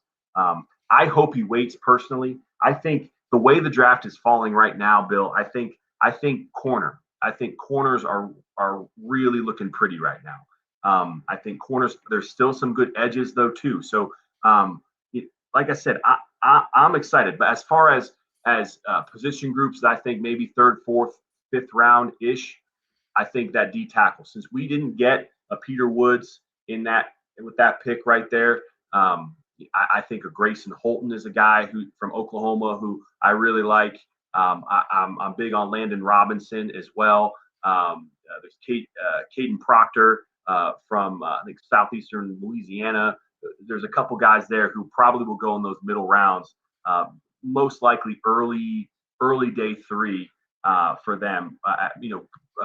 Holton could go tomorrow night, third round, I'd guess, is where he could go. So there's still some talent there, but for me personally, I'm hoping that Yakis is my guy. He is the one. I was hoping Malachi Lawrence, so I went to UCF. You see that behind me. UCF. Oh, yeah. All right. He went early first round, earlier than I thought. He's one of the first edges off the board to the Cowboys. They traded up to get him. I was thinking he could be an option here in the second round, but Yakis is bigger. He's more Dennis Allen prototype. So I'm excited about him, but I hope that we don't trade up. I would love to trade back, like you said, because I think that's a sweet spot for defensive tackles. I'm not really wanting to invest additional resources in wide receiver. Ben might want to. I don't want to. I think we have those bases covered personally. So I would say stand pat. If the board falls well, TJ Parker's right there. Gabe Yakis is right there. See how that falls. Maybe trade back at an extra fifth rounder, like you said. And go from there. But Jacob Rodriguez, he's another one. There's a few guys. I think his name is Kevin Pierre from Pittsburgh, another linebacker there who's a stud, could play safety a little bit, but I think he's more of a nickel type of linebacker, which we want to cover the pass. So there's a lot of options out there, Bill. I think it'll be interesting to see, but I'm with you. I think trading back, getting an extra fourth or fifth rounder is the way to go for us coming forward. Yeah, if they trade back, I'm totally for it. But I'm with you. If they take 4 defensive players with their top 4 picks, and then they want to throw darts at offense on day 3, I'm totally good with that. If we, again, let the board come to you. I'm not saying you got to draft for position, but if it works out, if they get an outside corner, if they get a defensive tackle and a defensive end, and they walk out a day 2, every Bears fan should be thrilled as long as they didn't make a stretch or a weird pick. If they made picks that make sense, fit Dennis Allen's scheme, you pick 4 guys that can do that. You potentially, and unfortunately it's because of the situation the Bears defense is in, but you potentially have 2 starters and 2 rotational players that you're getting in this. And that's going to help the defense. Again, I don't think it's going to turn the defense into a top 10, top 15 unit, but there is a huge difference from being the 30th unit on defense and the 20th unit on defense if you've got a top 5 offense. Yeah,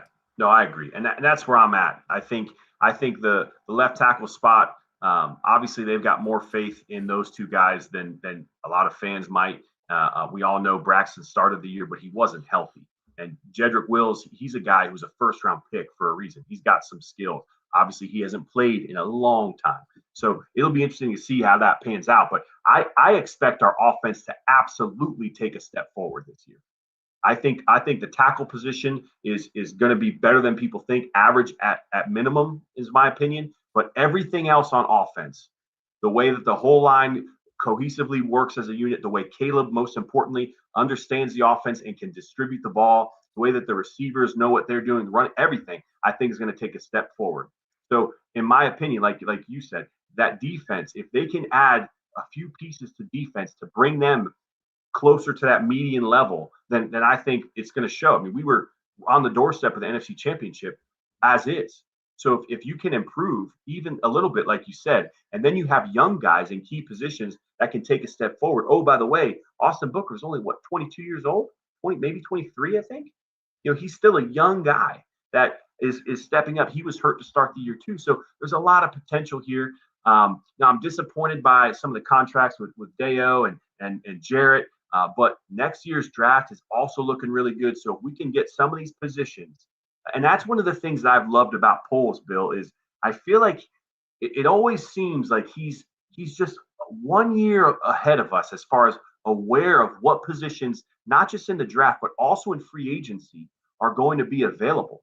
And he kind of addresses it that way. So I have trust in him. I have faith in him. And I know Ben's a large part of that, for sure. But I'm excited. I think I'm hoping that we add a couple more key pieces to defense, and then everything else will be icing on the cake at that point. All right. Is there anything we have not addressed that you still have on on your brain here that you want to get on the stream here before we say goodnight? Well, I want to see a speed demon at some point.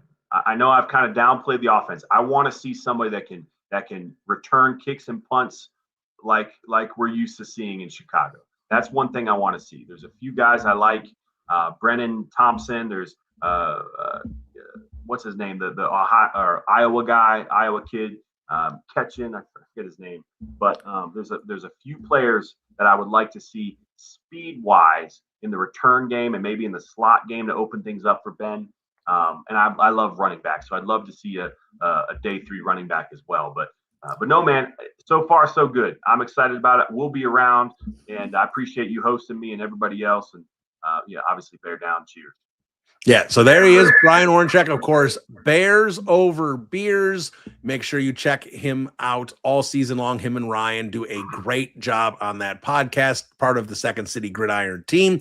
And again, lock it into Second City Gridiron all weekend long.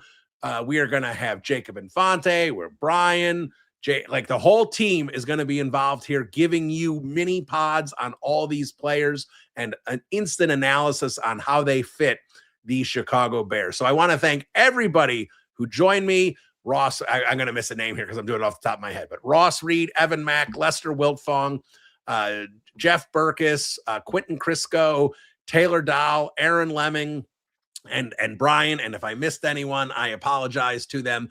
But most of all, thank you to those who tuned in and listened. I think it's always fun to try and watch the draft. And instead of, getting 10 minutes on the Jacksonville Jaguars that you don't care about, we're doing Bears themed for 3+ hours. So that's going to do it for this live edition. Oh, Brian's got something else. What do you got? We totally forgot to talk about center. This is a fantastic draft. Yeah, I talked about it earlier there, and we never got to it with you. Yeah, never got to it with me, but this is a fantastic draft for centers. There's not been one taken so far. So I would be thrilled to get a center in the second or third round because there's a lot of guys that I think are guys that can capably step in and start day one. They won't need to with Bradbury, but we've got some options with some athletic centers as well. So that's an area I think that we're going to knock out of the park. Also, it's just a perfectly set up draft for centers for our scheme. So that's something we didn't talk about. You talked about it earlier, but I didn't mention that. But that's something I'm excited about to see the rest of the draft for sure. Yeah, and even if they don't address it on day 2, that 4th round pick in day 3, there's probably going to be some good centers there as well. Sure. I did a 7-round mock Sam Heck, the Kansas State center. I had him taking him in round 3. I think he'd be a great option. But there are 4, 5, 6 options at center that I think I would be pretty pleased with if the Bears found a way to land them at some point. So absolutely, center is the one offensive position that you sit there and say they need to get one because Bradbury is a stopgap where they sat there and went, crap, our center retired when he's 28 years old. What the hell are we going to do now? So that is definitely not a long-term answer. That is just, can we have a functional center for the 2026 season? So there you go. That's going to do it for Bears Banter. Thank you to all of you who locked it in to Bears Banter as we live stream the entire first round of the NFL draft, the third consecutive season we have done that. And again, the third consecutive season where I did not have to get up at all for 3.5 straight hours while we talked NFL football. You got to love it. Bear down, everybody. We will talk to you soon. Lock it into Second City Gridiron all weekend long for great Chicago Bears draft analysis. Adios. Cheers.